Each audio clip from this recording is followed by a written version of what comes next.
Where did you hear that lullaby? Richard Whitmore cleared his throat. He was sitting half upright on the sofa, one hand gripping the edge of a pillow. His silver hair was slightly disheveled. His tie had been loosened, hanging crookedly against his lightly wrinkled white shirt. His face still carried the heaviness of sleep, but his eyes were strangely alert.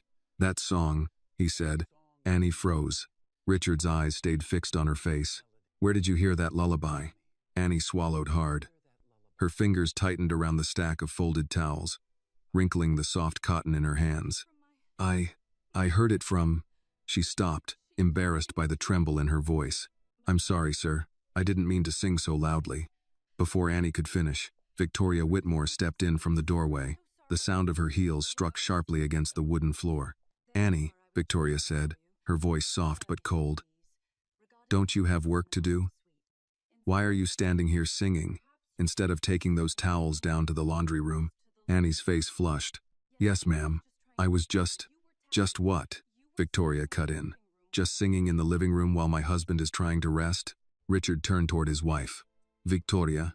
Victoria gave him a quick smile, the kind meant to reassure him while dismissing Annie at the same time.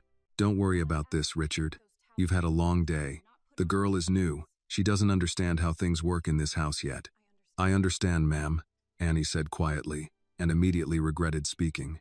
Victoria narrowed her eyes at her, but Richard spoke before she could say another word. I asked her a question, and I'm telling you it doesn't matter, Victoria replied, moving closer to the sofa. She was only humming, singing nonsense. Whatever it was, why does it matter so much to you? Richard did not answer right away. That silence made Victoria's voice sharper. Your wife is standing right here. Your family is right here.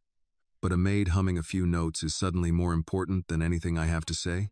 Annie felt the blood drain from her face. Ma'am, I wasn't trying to cause trouble. I only sang a few lines. It was just a lullaby. I didn't mean anything by it. Victoria turned sharply toward her. A few lines? Is that what you call it? You were lingering in the living room with that gloomy little song as if you were trying to put on a performance. No, ma'am, Annie said quickly, shaking her head. I was folding towels. I thought Mr. Whitmore was asleep, or resting. I didn't know he could hear me. He heard you because you made sure he would. That is enough, Richard said. Victoria turned back to him, startled by the firmness in his voice. What did you just say? I said that is enough. Richard ran a hand over his face, then looked at Annie. I haven't slept that peacefully in years. Victoria stiffened. You only dozed off for a few minutes. Without pills, Richard said. Without Dr. Mason standing beside me, telling me how to breathe. Without the machine by my bed. Without waking up terrified. You were exhausted. I am always exhausted. Victoria folded her arms across her chest. So now we are pretending a maid's singing is medicine? Annie flinched as if she had been slapped. Richard's eyes turned cold. Do not speak about her that way. Victoria let out a short, bitter laugh. About her? I'm talking about that song. That sad little kitchen lullaby. Good God. Richard, you're acting as if she raised your mother from the grave. Richard stood abruptly. Annie instinctively took a step back. Why would you insult a lullaby? He asked. Victoria stared at him. What? Richard took another step toward her. Why would you insult something that was created to comfort a child? Victoria's face tightened. Don't twist my words. You called it gloomy. Because this is ridiculous. No, Richard said, his voice rising. What's ridiculous is that I slept without fear for the first time in years, and instead of asking why, you chose to insult the person whose voice gave me a few minutes of peace. Annie could hardly breathe. No one had ever defended her like that in a house like this. No one had ever weighed her feelings against someone more powerful and chosen to stand on her side. Victoria's cheeks reddened. You're embarrassing yourself. Just then, footsteps sounded in the hallway. A young man appeared near the doorway.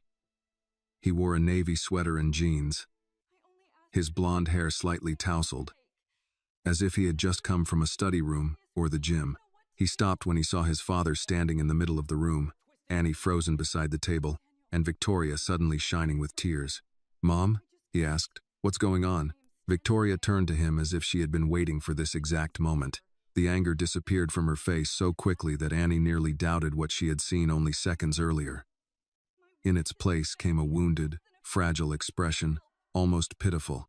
Ethan, Victoria said, one hand pressed to her chest. "Your father is yelling at me because I asked the maid to stop singing in the living room." Richard clenched his jaw. "That is not what happened." Victoria ignored him and moved toward Ethan. "You see? I'm standing in my own home, only trying to keep things in order, and he speaks to me as if I'm the stranger here." Her voice caught. "Your father doesn't love me anymore. He doesn't care how I feel. Clearly, my place in this family is worth less than a few little hums from the help." Ethan looked confused. "Dad?" Richard closed his eyes for a moment, trying to gather the last of his patience. "This has nothing to do with love, Ethan." Annie sang a song. I asked her where she learned it. Victoria's tears fell faster. Or at least, she made them appear to. A song. Just a song. She gave a strained laugh and turned back to Richard. "You raised your voice at me over a meaningless lullaby. Do you hear yourself? A grown man, a billionaire, standing here defending a few childish hums as if they were sacred."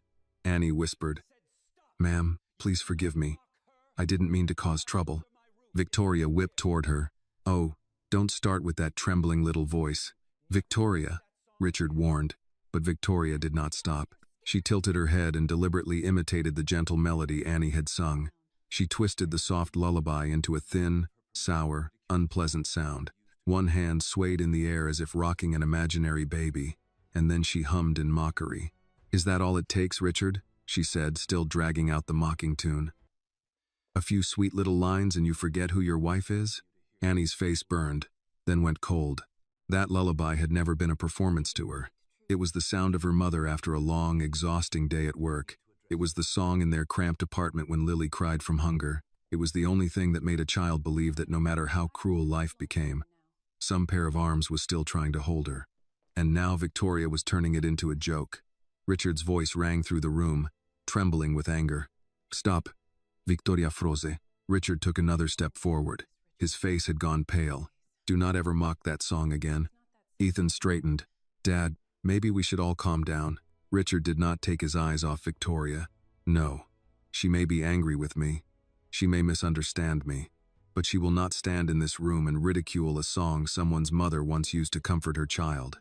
Victoria's lips parted, but no words came out. Richard turned back to Annie. The anger was still in his eyes.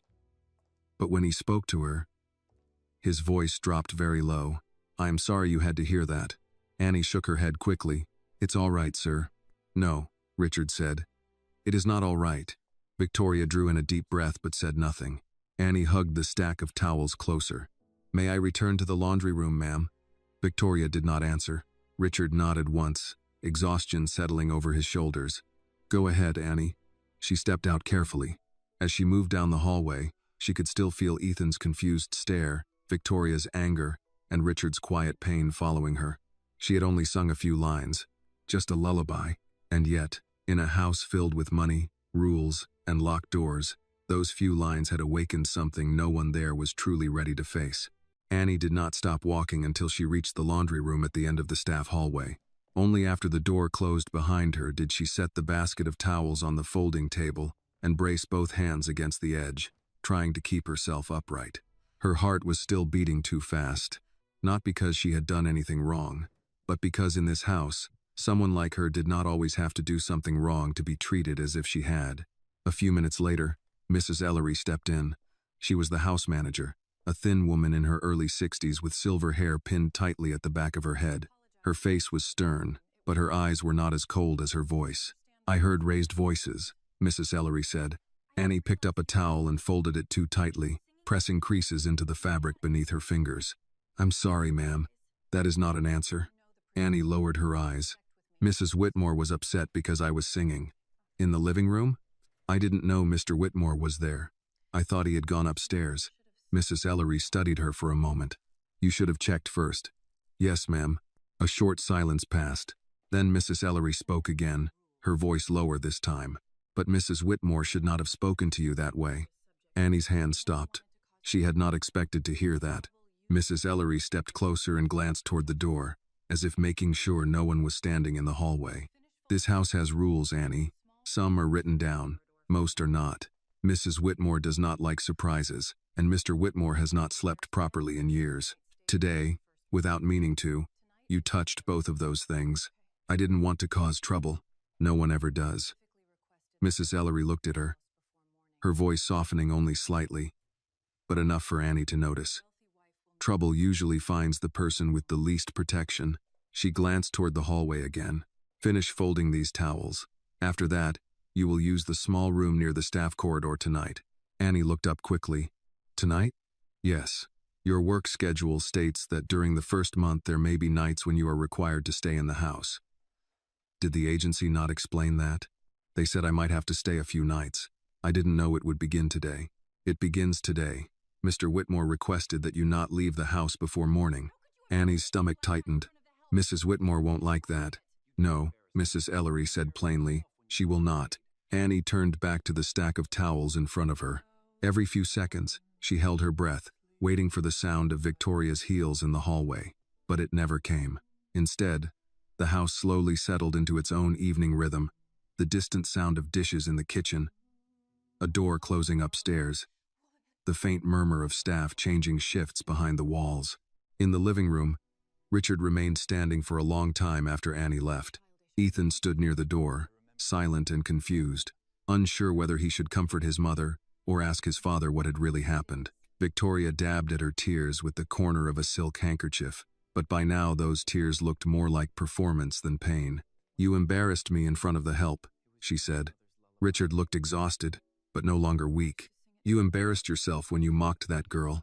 That girl, Victoria repeated, her voice full of mockery. Listen to yourself. Richard looked toward the hallway where Annie had disappeared. For several seconds, the room was silent. Then, unexpectedly, he hummed the first few notes Annie had sung. Victoria Froze. Ethan blinked. Dad? Richard hummed again, softly but clearly. His voice was not as beautiful as Annie's. It was not even close. It was clumsy and broken, but each note sounded as if it had been pulled from somewhere deep inside his memory.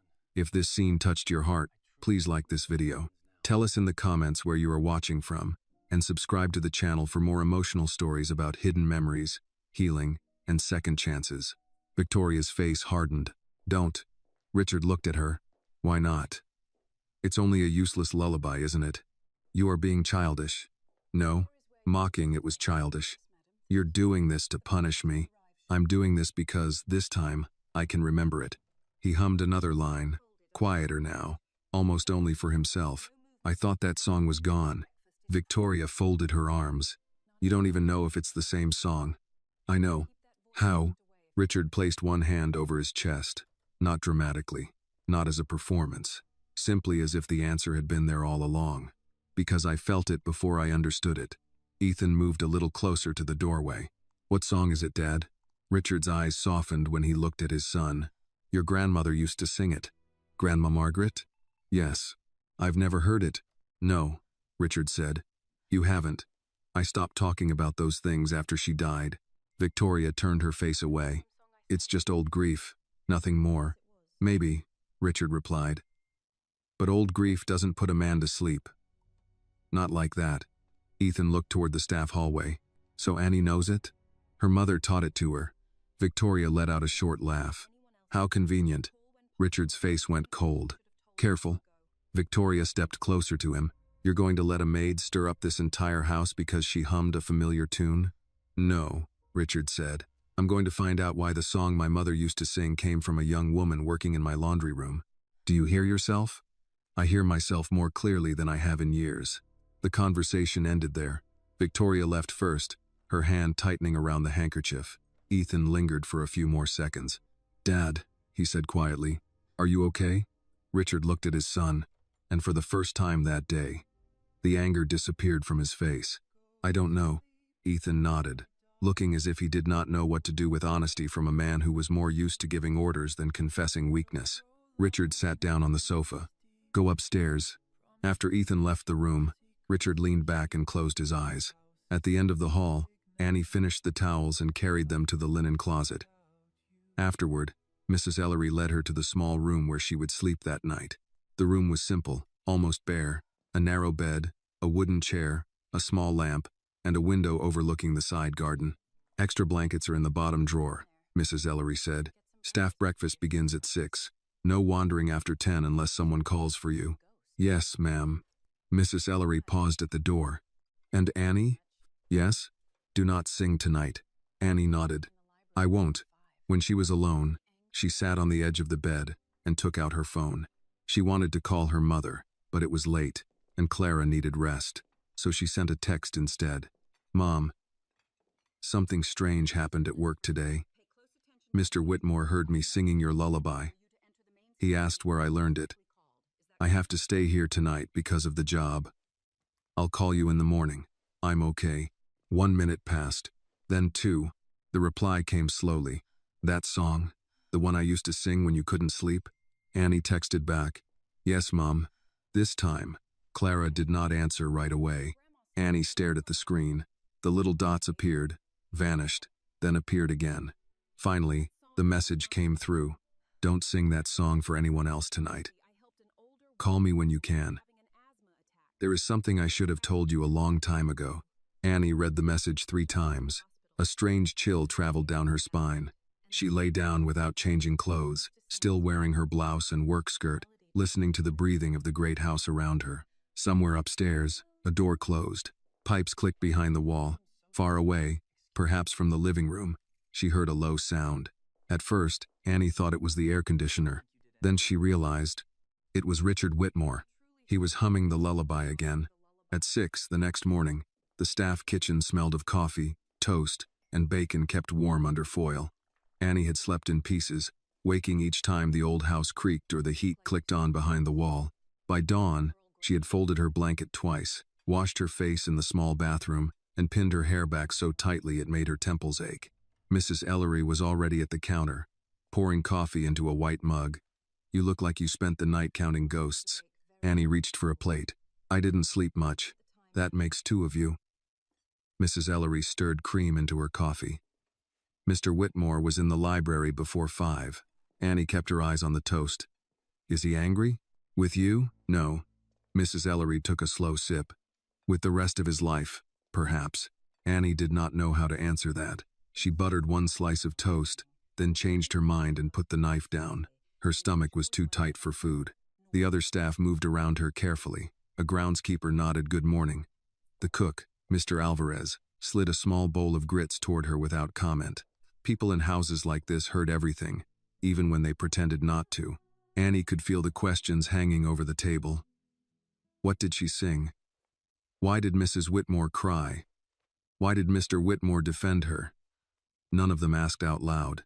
After breakfast, Mrs. Ellery handed Annie a list. Guest bedrooms on the east side, then the downstairs powder room. Avoid the main sitting room unless called. Yes, ma'am. And Annie? Annie looked up. If Mrs. Whitmore speaks to you, answer only what she asks. Nothing more. Annie nodded. That was advice she understood. She worked through the morning without humming. The silence felt unnatural. At home, work and song belonged together. Her mother hummed while sweeping, while washing greens, while counting pills into a plastic organizer. Annie had learned early that a song could make a hard task feel less like surrender. In the Whitmore house, even her breath felt supervised. Around 10, her phone buzzed in her apron pocket. She was changing pillowcases in a guest room with blue wallpaper and a view of the pool. She checked the screen. Mama, call when you can. I'm awake. Annie looked toward the hallway, listened for footsteps, then stepped into the adjoining bathroom and closed the door halfway. Mama, Clara answered on the second ring. Her voice sounded rough but alert. You all right? Yes, I'm working. Can you talk? A little. Clara was quiet for a breath. That song you sang, did Mr. Whitmore say anything else? Annie leaned against the marble sink. He said his mother used to sing it. He got upset when Mrs. Whitmore mocked it. Mama, why would he know your song? It wasn't mine first. You said last night there was something you should have told me. I know. Clara coughed, then covered the phone. Annie waited, pressing her lips together. When Clara came back, her voice was softer. Years ago, before you were old enough to remember, I helped a woman who was having an asthma attack outside the Fairmont Pharmacy. Her name was Margaret. Margaret Whitmore? She didn't tell me that part right away. She was proud, but not in a cruel way. More like she didn't want to be a burden. Her breathing was bad. Real bad. I had your Aunt May's inhaler in my purse, and I used it until she could get air. Why didn't you call an ambulance? I did. They were delayed. Storm had knocked branches across 2 roads, and she kept saying no hospital. She was scared of hospitals. Said she'd spent enough time watching people she loved die under white lights. Annie stared at the bathroom floor. So you brought her home? For a night, then another. Her son was traveling. Staff couldn't reach him right away. She didn't want to fuss. The word son landed hard. Richard? Annie said. Yes. Annie lowered her voice. Mama. He looked like that song hurt him. Maybe it did. Some songs carry more than melody. Did she teach it to you? Not like a lesson. She sang it when she couldn't sleep. I asked about it. She said she made pieces of it up when her boy was little. Other pieces came from her own mother. I heard it enough that it stayed with me. And you sang it to me. I sang what comforted me. Annie closed her eyes. Mrs. Whitmore thinks I'm trying to get attention from him. Clara's voice sharpened. Are you? Mama. I know you're not. I want to hear you say it. No. I was folding towels. I thought he was asleep. Then stand on that. Don't let that woman put dirt on something clean. Annie heard footsteps in the hallway and straightened. I have to go. Annie. Yes? If he asks again, tell him I remember his mother. Tell him she was kind to me too. Before Annie could ask what that meant, the call ended. She opened the bathroom door and nearly walked into Ethan Whitmore. He stepped back at once. Sorry. I didn't mean to scare you. Annie put the phone in her pocket. It's all right, sir. I was just finishing in here. Ethan looked younger in daylight, maybe mid-20s, though his tired eyes made him seem older. He had a travel mug in one hand and car keys in the other. You don't have to call me, sir. Ethan is fine. Annie did not smile. Mrs. Ellery says I should address family properly. Mrs. Ellery says a lot of things. He glanced down the hallway. My mom can be intense. Annie picked up the basket of pillowcases. I should get back to work. I'm not here to bother you. I just wanted to say I don't think you did anything wrong. That made her pause. Ethan rubbed the back of his neck. Last night was weird. Dad doesn't usually raise his voice. Not like that. And my mom doesn't usually cry unless there's someone around to see it. Annie looked at him then, surprised by his honesty. He gave a small, embarrassed shrug. I shouldn't have said that. I didn't hear it, Annie said. Ethan almost smiled. Smart. For a second, the tension eased. Then he looked more serious. What was the song? Just a lullaby my mama sings. Dad said Grandma Margaret sang it. That's what he said. I never knew her much. I was little when she died. His eyes moved toward the stairs. Dad changed after that. Everybody says grief gets easier. In this house, it just got quieter. Annie held the basket tighter. She knew quiet grief. It sat in corners and waited for people to stop pretending. Ethan stepped aside. Anyway, I'm sorry Mom mocked it. Annie nodded. Thank you. She left before the conversation could become too personal. Kindness in that house still felt risky. By noon, Victoria had returned to control. Annie saw her in the front hall, speaking to a florist about white orchids for a charity luncheon. Her hair was smooth, her makeup perfect, her voice polite enough to chill water. When Annie passed with a tray of clean hand towels, Victoria stopped speaking. Annie. Annie turned. Yes, ma'am? Victoria dismissed the florist with a look, then waited until they were alone. I understand you spent the night here. Yes, ma'am. Mrs. Ellery said it was part of the live-in schedule. Mrs. Ellery works for this family. So do you. Yes, ma'am. Victoria walked closer. I don't know what story you think you've stepped into. But let me be clear. My husband is unwell. He is vulnerable. I will not have anyone in this house using that. Annie kept her voice steady. I'm not using anything. You expect me to believe you just happened to sing a song his dead mother knew? I didn't know she knew it. Victoria studied her face as if searching for a lie. And your mother? My mother sings it because someone once sang it to her. Who? Annie remembered Clara's warning. Tell him. Not her. I don't know the full story, ma'am. Victoria's smile was thin. Then I suggest you keep your half-stories to yourself. Yes, ma'am. Annie turned to leave, but Victoria added, and no singing. Annie stopped. I understand. No humming either. Annie nodded once and walked away. That afternoon, Richard called for Mrs. Ellery, not Annie.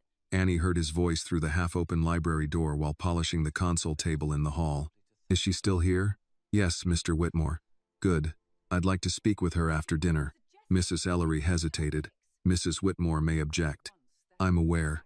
Then may I suggest the breakfast room? Doors open. Staff nearby. Richard's answer came after a moment. You're protecting her. I'm protecting the household, sir. No, Richard said. You're protecting Annie. Mrs. Ellery did not deny it. Someone should. Annie lowered her eyes and kept polishing, though the wood was already shining. After dinner, the house grew still again. Annie was in the service pantry arranging folded napkins when Mrs. Ellery came to the door. Mr. Whitmore would like to see you in the breakfast room. Annie's heart began to pound. Now? Yes, I'll be just outside. The breakfast room was smaller than the formal dining room, with pale walls, a round table, and windows looking toward the dark garden. Richard stood when Annie entered, an old-fashioned courtesy that made her uncomfortable. Please, he said. Sit if you'd like. I'd rather stand, sir. He nodded, accepting it. Fair enough. For a moment, neither spoke. Then Richard said, I owe you an apology for last night. You already apologized, sir. Not properly. My home should not be a place where you are insulted for doing something harmless. Annie looked down.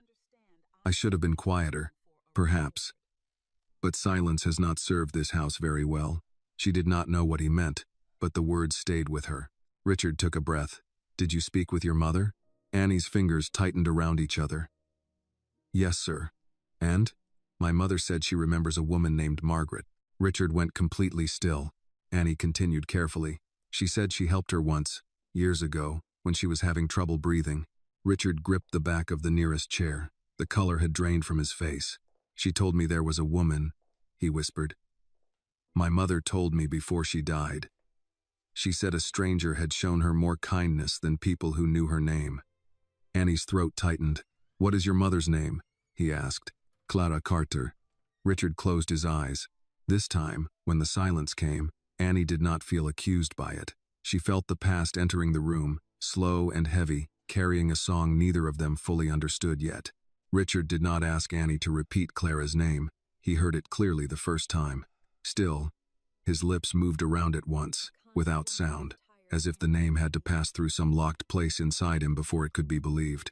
Clara Carter. For years his mother had spoken of that woman without ever saying enough. A kind woman. A woman with tired hands. A woman who knew what to do when breath began leaving the body. Richard had meant to ask more. He had meant to find her. But his mother died. The funeral came.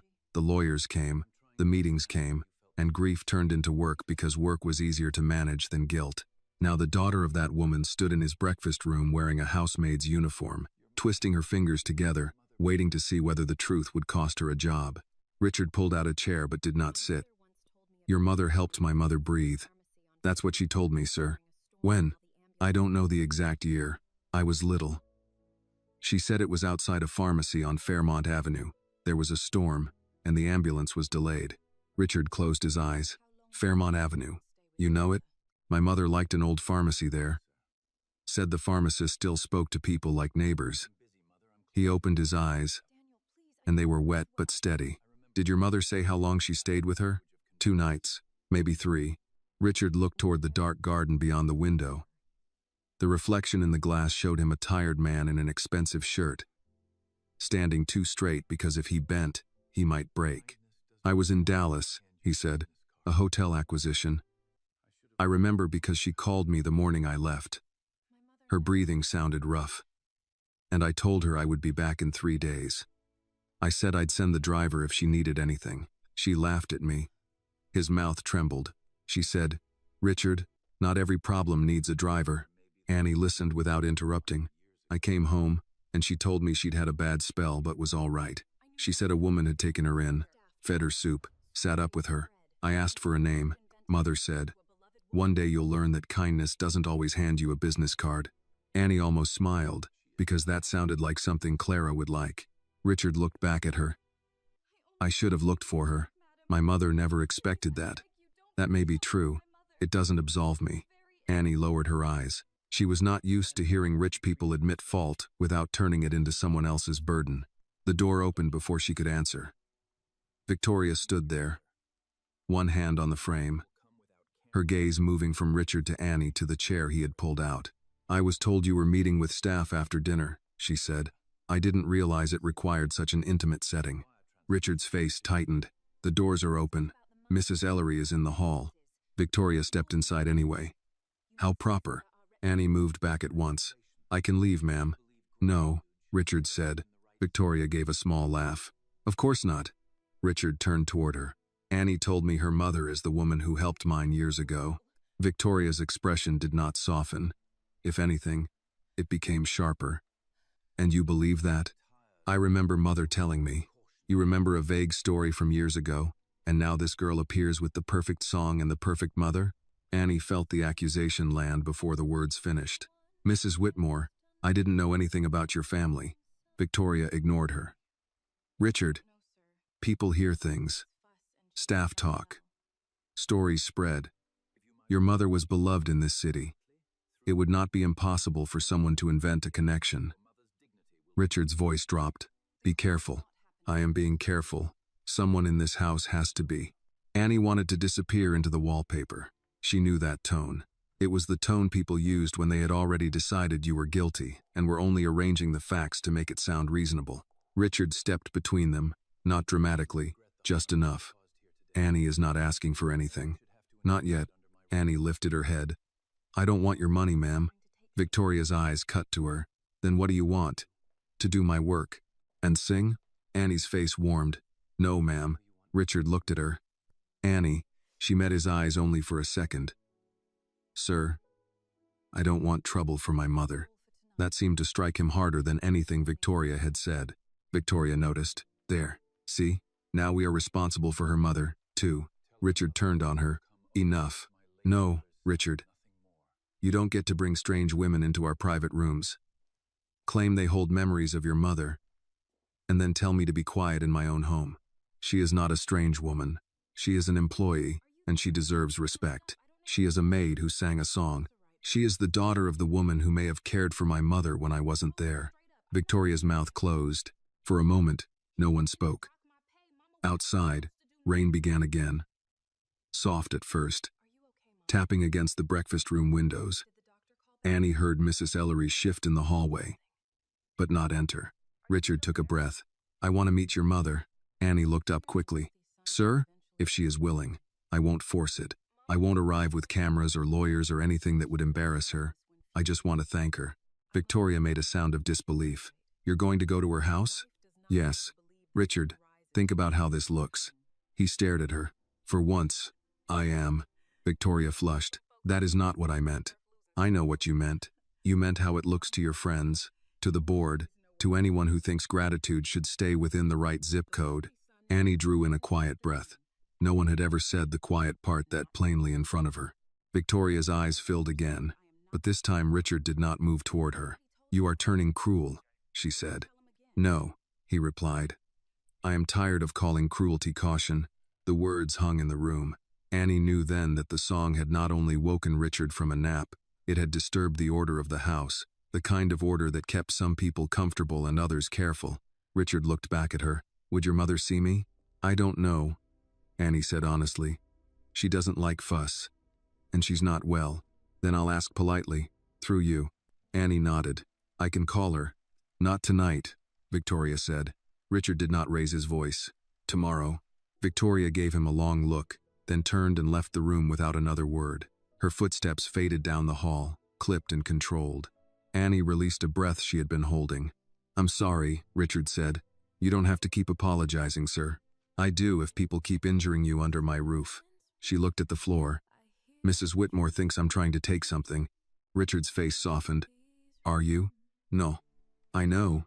The simplicity of that answer nearly undid her. Mrs. Ellery appeared in the doorway.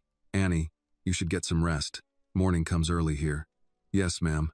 Annie turned to leave, but Richard spoke once more. "Annie." She stopped. "If your mother agrees to see me, tell her I will come as Margaret Whitmore's son. Nothing more." Annie nodded. "I'll tell her." That night, in the narrow room off the servants' corridor, Annie called Clara and told her everything.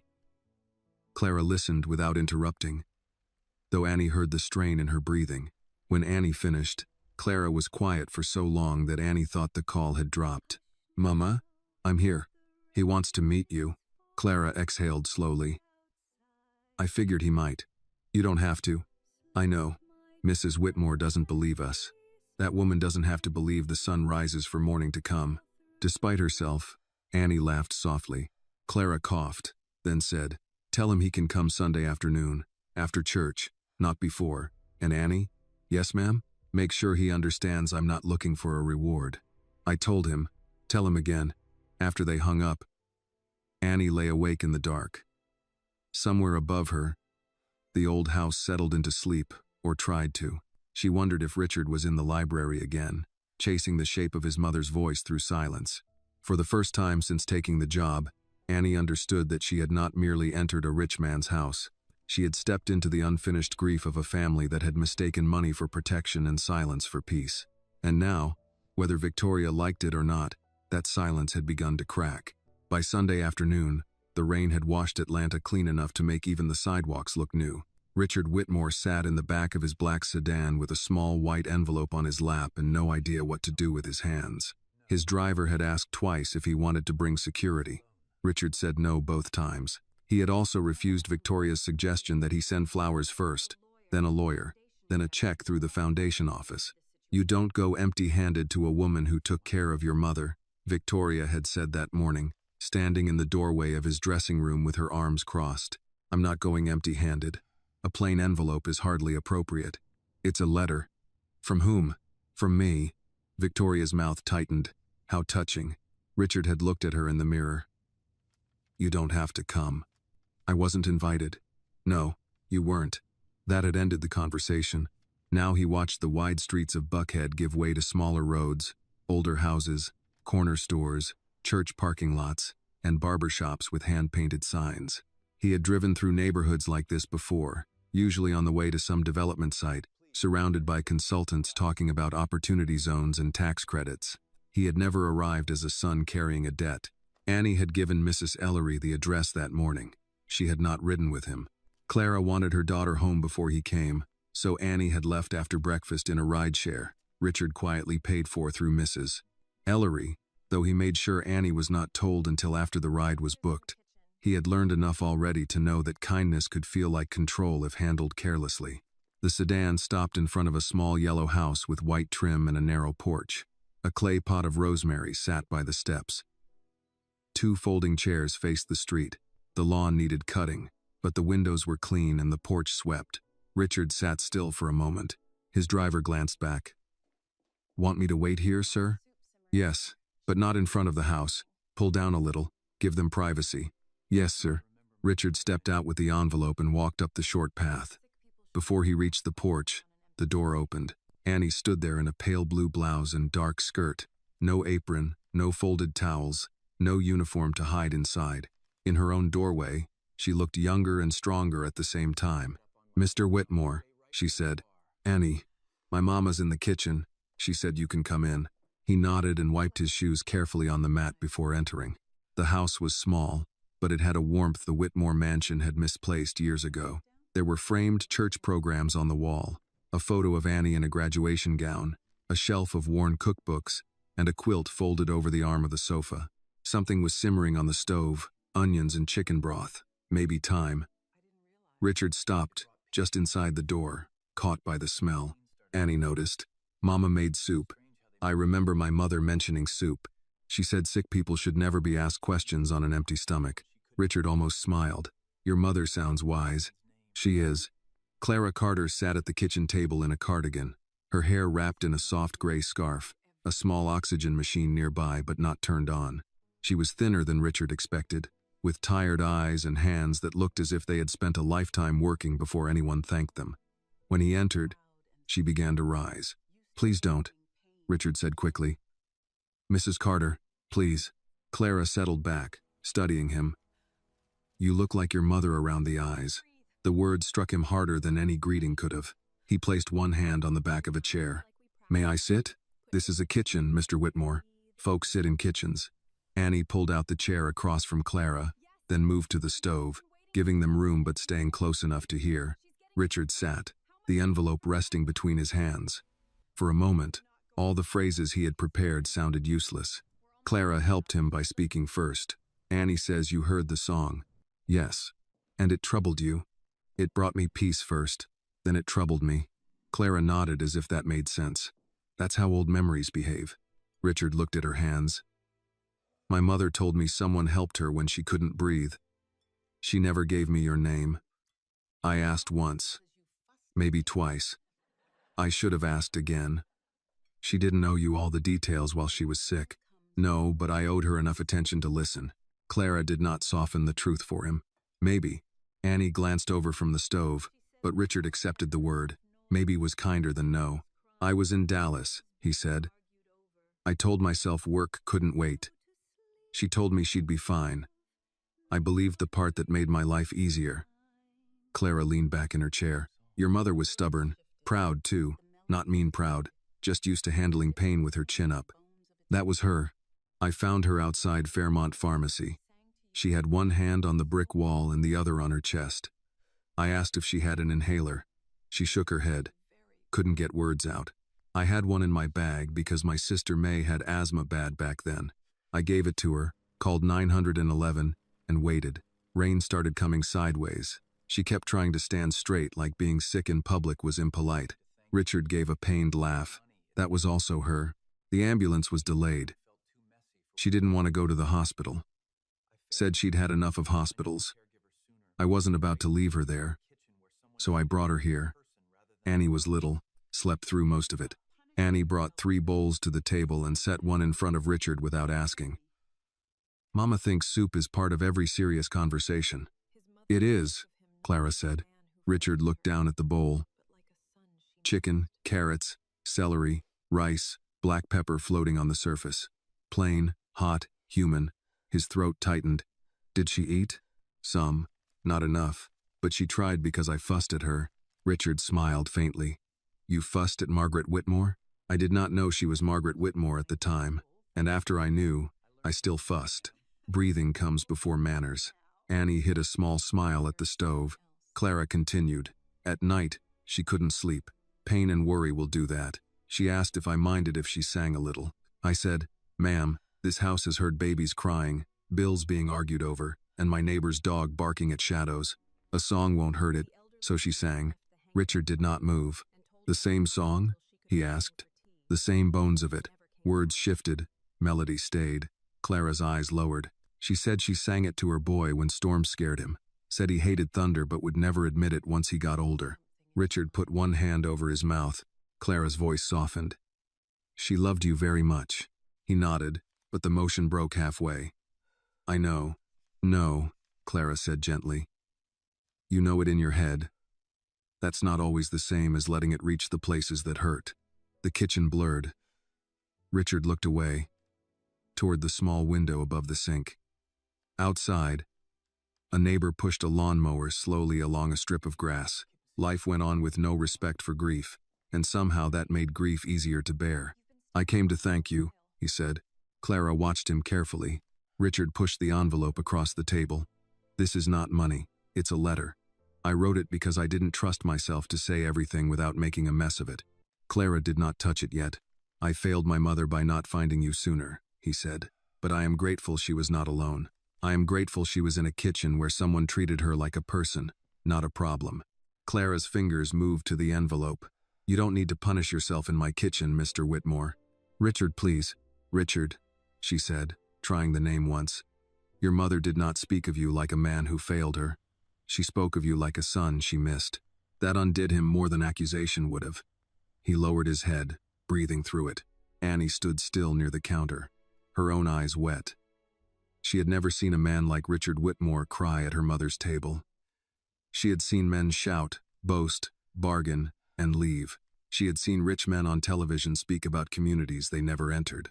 But Richard sat there with soup cooling in front of him and grief open in his hands.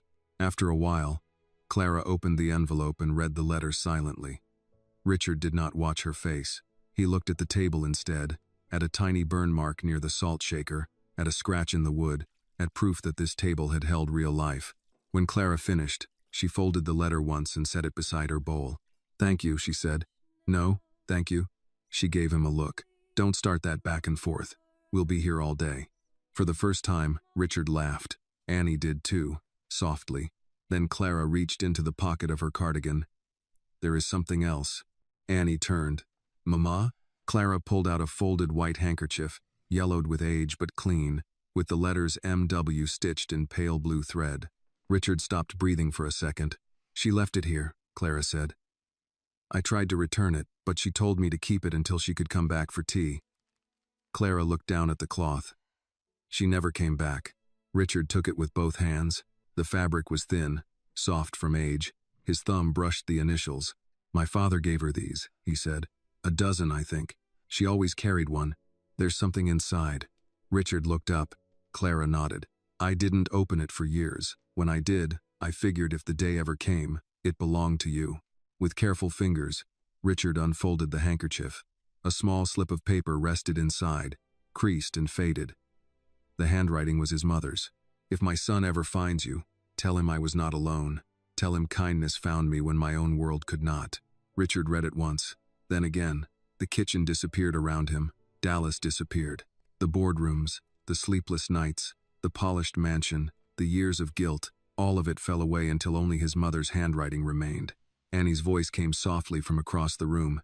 "Mr. Whitmore?" He pressed the paper to his lips, not caring how it looked. For the first time in years, Richard did not feel that his mother had vanished in a hospital bed, beyond his reach. He felt her here, in this small kitchen, in Clara's soup, in Annie's song, in a handkerchief held safe by a woman who had never asked the world to honor her for doing what was right. Outside, the driver waited by the curb. Back at the mansion, Victoria waited with suspicion. But for that moment, Richard Whitmore sat at Clara Carter's table and understood something his wealth had hidden from him for too long. Some debts were not paid with money. They were paid by remembering. Richard returned to the mansion just before dusk, carrying the handkerchief in his breast pocket and the folded note inside his jacket, as if it were a living thing. He had left Clara's house with more than proof. He had left with the taste of chicken soup still on his tongue, the sound of Annie washing bowls at the sink, and the feeling that his mother had not disappeared into silence the way he had believed. Someone had held her hand. Someone had warmed broth for her. Someone had listened when she sang. The sedan rolled through the iron gates, and the Whitmore mansion appeared at the top of the drive, white columns lit by garden lamps, windows glowing gold against the darkening sky. For years, Richard had mistaken that glow for home. Now, after Clara Carter's kitchen, it looked staged, too polished to breathe. Victoria was waiting in the foyer. She wore cream silk, pearls at her throat, and the calm face she used when anger had been dressed for company. Ethan stood a few feet behind her near the staircase, one hand in his pocket, watching his father with the cautious expression of someone who knew a storm had already started. "Well?" Victoria asked. Richard handed his coat to Mrs. Ellery, who had appeared silently at his side. "Good evening to you, too." "Don't do that," Victoria said. "Don't walk in here as if you didn't just spend the afternoon in a stranger's kitchen." "She's not a stranger." Victoria's eyes moved to his pocket. "What did they give you?" Richard looked at her. "They? The Carters, Annie and her mother. What did they give you that has you looking like you've seen a ghost?" Ethan straightened. "Mom, no, I want to know." Victoria stepped closer. "Because this family has lived with his grief for years, and now a maid and her sick mother have somehow become the only people allowed to touch it." Richard's patience was thin, but Clara's kitchen had quieted something in him. He did not want to shout in the foyer like a man defending himself in a courthouse. "Clara Carter helped my mother when I wasn't there," he said. "She kept her safe. She fed her. She sat with her. Mother left something behind for me." Victoria's face changed before she could hide it. "Something?" Richard reached into his jacket and took out the folded note. He did not hand it to her. He held it where she could see the age of the paper and the careful handwriting. "My mother's words." Ethan came down one step. "Grandma wrote that?" Richard nodded. "What does it say?" Richard's fingers tightened on the paper. "It says she was not alone." For once, Ethan said nothing. The sentence landed on him with the weight Richard had carried for years without knowing he had been carrying it wrong. Victoria looked from the note to Richard. "And we are simply accepting this? An old piece of paper appears in a poor woman's house, and suddenly it's sacred?" Richard folded the note slowly. Be very careful what you say next." Victoria laughed, but it trembled at the edge. There it is again. That tone. You speak to me like I'm the enemy, because I'm the only one asking obvious questions. No, you're the only one trying to make gratitude look foolish. I'm trying to protect you. From what? A handkerchief? A bowl of soup? A woman who helped my mother breathe? Victoria flushed. From being used. Richard slipped the note back into his jacket. Clara asked for nothing. Annie asked for nothing. You're the only person in this story keeping accounts. Mrs. Ellery looked down, but Richard saw the smallest movement in her face. Not a smile, not approval, just recognition. Victoria turned toward Ethan. Do you hear him? He spent one afternoon in that neighborhood, and now I'm the villain. Ethan's jaw moved as if he were choosing his words carefully. Mom, if Grandma wrote the note, you don't know what she wrote. You haven't seen it. I'm asking Dad. Richard looked at his son. You can read it later if you want. Victoria's eyes sharpened. Later? So now there are private family relics being shared according to your mood? This is not about control, Victoria. With you, it never is. It's always principle, grief, memory, honor. She stepped back, her voice rising. But where was all that honor for me? I sat through the sleepless nights. I handled the dinners you missed, the guests you ignored, the doctors you dismissed. I kept this house standing while you walked through it like a ghost. And now, one girl sings a song, and suddenly she gets the man I spent years trying to reach. The words revealed more than she meant them to. Even Ethan looked away. Richard's anger softened into something sadder. Is that what this is? Victoria's mouth tightened. Don't analyze me. I'm not. I'm finally hearing you. No, you're hearing what you want. He stepped closer, lowering his voice. If you had told me you felt alone, I would have listened. You don't listen, you endure. That was true enough to hurt. For a moment, Richard had no answer. He had endured grief, marriage, insomnia, public life, even love, as if endurance were nobility. Perhaps Victoria had suffered inside that endurance, but suffering did not give her the right to shame Annie or sneer at Clara. I failed you in some ways, Richard said. I won't deny that, but you don't get to punish an innocent girl because I was absent inside my own life. Victoria's eyes filled again, but the tears no longer moved him the way they once had. He had seen Clara's steady eyes that afternoon. He had seen Annie's careful dignity. He understood the difference between pain and performance now, though he wished he had learned it with less damage. Mrs. Ellery cleared her throat softly. Dinner will be served in 20 minutes. Sir, thank you. Richard turned toward her. Please, ask Annie to join us in the breakfast room afterward. Not to serve. To speak. Victoria's head snapped up. Absolutely not. Richard looked at her. She will not be summoned like she has done something wrong. She is staff. She is also the daughter of the woman who saved my mother. This is still my home. And mine, Richard said. And as long as my name is on the door, no one under this roof will be humiliated for carrying a song my mother loved. Ethan let out a slow breath. Dad, maybe Annie doesn't want to be dragged into another family fight. Richard turned toward him. You're right. That stopped everyone, including Victoria. Richard looked at Mrs. Ellery. Ask her if she is willing. If she says no, that is the end of it for tonight. Mrs. Ellery nodded. Yes, sir. Annie was in the service pantry counting napkins when Mrs. Ellery found her. She had returned from Clara's house before Richard, traveling back quietly and going straight to work. Her mother had seemed calm when Annie left, but Annie knew Clara would be tired for days after the visit. Every emotional thing cost breath. Mr. Whitmore would like to speak with you after dinner, Mrs. Ellery said. Annie's hands stilled over the napkins. Mrs. Whitmore too? Likely. Then I'd rather not. Mrs. Ellery did not look surprised. You may say that. Annie looked up. Really? He said if you decline, the matter waits.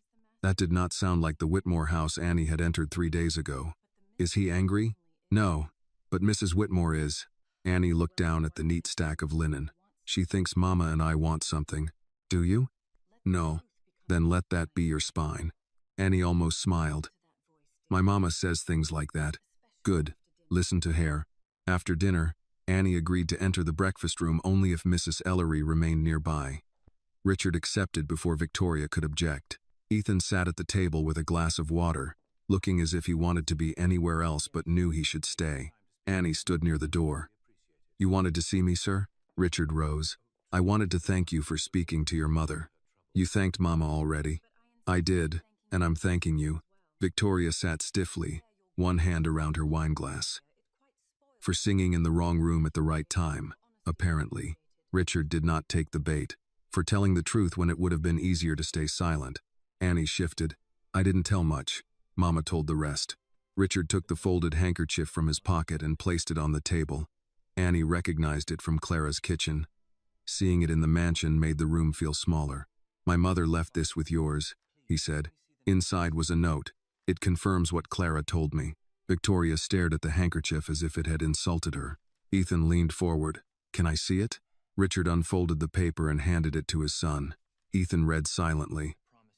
His face changed little, but when he looked up, his eyes were damp. "She really wrote that," he said. "Yes." Ethan looked at Annie. "Your mom kept it all these years?" Annie nodded. "She said it belonged to your family if the day ever came." Victoria gave a quiet scoff. "How noble." Annie did not answer. She had learned that some words were traps disguised as invitations. Richard looked at his wife. "Enough." Victoria pushed back her chair. "No. I am tired of that word." She pointed toward the handkerchief. "A note does not make this girl family. A song does not make her harmless. And your guilt does not give her a place at our table." The sentence struck the room hard. Annie stepped back once. Ethan said, "Mom, come on." Richard's voice was quiet. "Apologize." Victoria looked at him. "To her?" "Yes." "For telling the truth?" "For forgetting she is a human being." Victoria's face went pale with anger. "I will not be corrected in front of the staff." Richard held her gaze. "Then don't be cruel in front of them." The air thickened. Annie felt the old instinct to make herself small. To say it was fine. To excuse the insult so everyone else could be comfortable. But Clara's voice rose in her memory. "Don't let that woman put dirt on something clean." Annie lifted her chin. "Mrs. Whitmore doesn't have to apologize if she doesn't mean it." Everyone turned to her. Her voice shook, but she kept going. "I know my place in this house. I work here. I'm not family. I'm not trying to be. But my mother helped Mrs. Margaret because she was sick, not because she was rich. If that makes you angry, ma'am, then I don't know what else to say." Victoria's lips parted, but no words came. Richard looked at Annie with something like respect. Ethan looked ashamed. Annie turned to Richard. "May I go now, sir?" He nodded. "Yes." "And Annie?" "Yes?" "Your mother raised you well." For the first time that night, Annie's face softened. "She did her best." "No," Richard said. "She did more than that." Annie left the room with Mrs. Ellery behind her. In the hallway, her legs nearly gave out, but she kept walking until the door closed. Inside the breakfast room, Richard folded his mother's note and returned it to the handkerchief. Victoria stood, trembling with anger. "You are choosing them over me." Richard looked at her, tired but clear. "No. I am choosing the truth over the version of peace this house has been hiding behind." Ethan stared at the table. Outside the room, Annie leaned against the wall for one breath, then another. She had not sung. She had not cried. She had simply spoken. And somewhere in the house, something shifted again, not loudly, not enough for the world to notice, but enough that silence no longer belonged only to the powerful. That night, Annie slept with the lamp on. She told herself it was because the servants' room was unfamiliar, because the pipes knocked in the walls, because the hallway outside her door stayed too quiet after midnight. But the truth sat heavier than all of that. She had spoken back to Victoria Whitmore at the breakfast room table, and in a house like this, words from someone like Annie did not vanish. They waited for morning. By 6, she was dressed and in the laundry room, folding napkins with clean edges, trying not to think about Mrs. Whitmore's face. The house moved around her in its usual order. Coffee brewed in the staff kitchen. Delivery men came through the side entrance. Mrs. Ellery checked the day's schedule with a pencil in hand. Nothing looked different, yet Annie could feel the shift. People glanced at her and looked away too quickly. Mr. Alvarez gave her an extra biscuit wrapped in a paper towel without saying why. At 8, Ethan stepped into the service hall holding a travel mug. He looked uncomfortable, as if he had practiced something upstairs and lost most of it on the way down. "Annie," he said. She turned from the linen cart. Good morning, Mr. Ethan. Just Ethan is fine. She gave a polite nod but did not repeat it. He glanced toward the kitchen. I wanted to apologize for last night. You didn't do anything to me. I sat there. Annie looked at him then. He rubbed his thumb along the side of the mug. Sometimes sitting there is doing something. I know that now. She did not soften right away. Your mother was upset. That doesn't excuse it. No, sir, it doesn't. He accepted that without flinching, which surprised her. Dad asked me to read Grandma's note again this morning. I did. I don't know what to do with it. Annie picked up a folded towel. Maybe you don't have to do anything yet. That's not how my family works. We turn everything into a decision. My mama says some things should be sat with before they're solved. Ethan gave a small smile. Your mother sounds better than most of our consultants. Annie almost smiled back, but caught herself. I need to finish these. Right. He stepped aside, then paused. For what it's worth, I'm glad my grandmother wasn't alone. Annie's hands slowed. So am I, she said. By late morning, Richard had not come downstairs. Mrs. Ellery said he had slept until almost 9, which sent a quiet ripple through the staff. The cook crossed himself. One maid whispered, 9? As if someone had announced a miracle in the pantry. Annie pretended not to hear, but the news followed her from room to room. Richard Whitmore had slept. Not all night, Mrs. Ellery said. Not like a man healed in one evening. But he had slept longer than usual. And when he woke, he had not called for medication, or black coffee, or the doctor. He had asked for oatmeal, toast, and the handkerchief. Around noon, Annie was dusting the shelves in the small library when Richard appeared at the doorway. He wore a dark sweater instead of a suit. And without the armor of business clothes, he looked more human. Still tired, still marked by years of broken sleep, but clearer. May I come in? He asked. Annie almost laughed at the strangeness of him asking permission in his own house. It's your library, sir. That wasn't what I asked. She lowered the dust cloth. Yes, sir. He stepped inside but kept distance between them. Mrs. Ellery tells me you'll be staying through Friday. That's what the schedule says. If you wish to leave earlier because of what happened, I won't stop you. I'll make sure the agency does not penalize you. Annie looked at the shelf, not at him. I need the job. I know. That's why I'm asking, not offering escape dressed up as kindness. The sentence made her look at him. Richard smiled faintly, tiredly. Mrs. Carter gave me a few lessons yesterday without trying. My mama does that. I believe it. A quiet settled between them, less sharp than before. Richard reached into his pocket and took out a folded piece of paper, but not the old note. This one was new, white, crisp. I wrote your mother again this morning, he said. Not a letter to thank her. I did that already. This is an invitation. Annie stiffened. To what? A dinner here. Nothing formal. No press. No board members. No charity people. Just your mother, you, Ethan, Mrs. Ellery, if she'll tolerate it, and me. Annie's grip tightened on the dust cloth. And Mrs. Whitmore? Richard did not answer fast enough. Annie understood. She won't want us here. She already doesn't want you here. That doesn't mean she decides whether gratitude enters through the front door. My mother doesn't need to be put on display. She won't be. Annie shook her head. You don't understand. People with money say simple dinner, and then someone brings out silver forks and makes a woman feel ashamed for not knowing which one to use. Richard absorbed that. Then no silver forks. That's not what I mean. I know. He folded the invitation once. What would make her comfortable? Annie almost said nothing in this house could make Clara comfortable. Then she thought of her mother's voice. Don't answer pride with pride unless you're ready to pay for it. Let her bring something, Annie said. Richard blinked. Bring something? Food. A pie, cornbread, anything. Mama feels better when her hands have a reason to be there. His expression softened. Then she may bring anything she likes. And don't make a speech. I'm prone to speeches? You're a billionaire, sir. For the first time, Richard laughed. A real laugh that startled both of them. It lasted only a second, but it warmed the room. Fair enough, he said. No speeches. Annie took the invitation carefully. I'll ask her. I won't promise. I wouldn't expect you to. Before he left, He looked back at her. I slept this morning. I heard. Of course you did.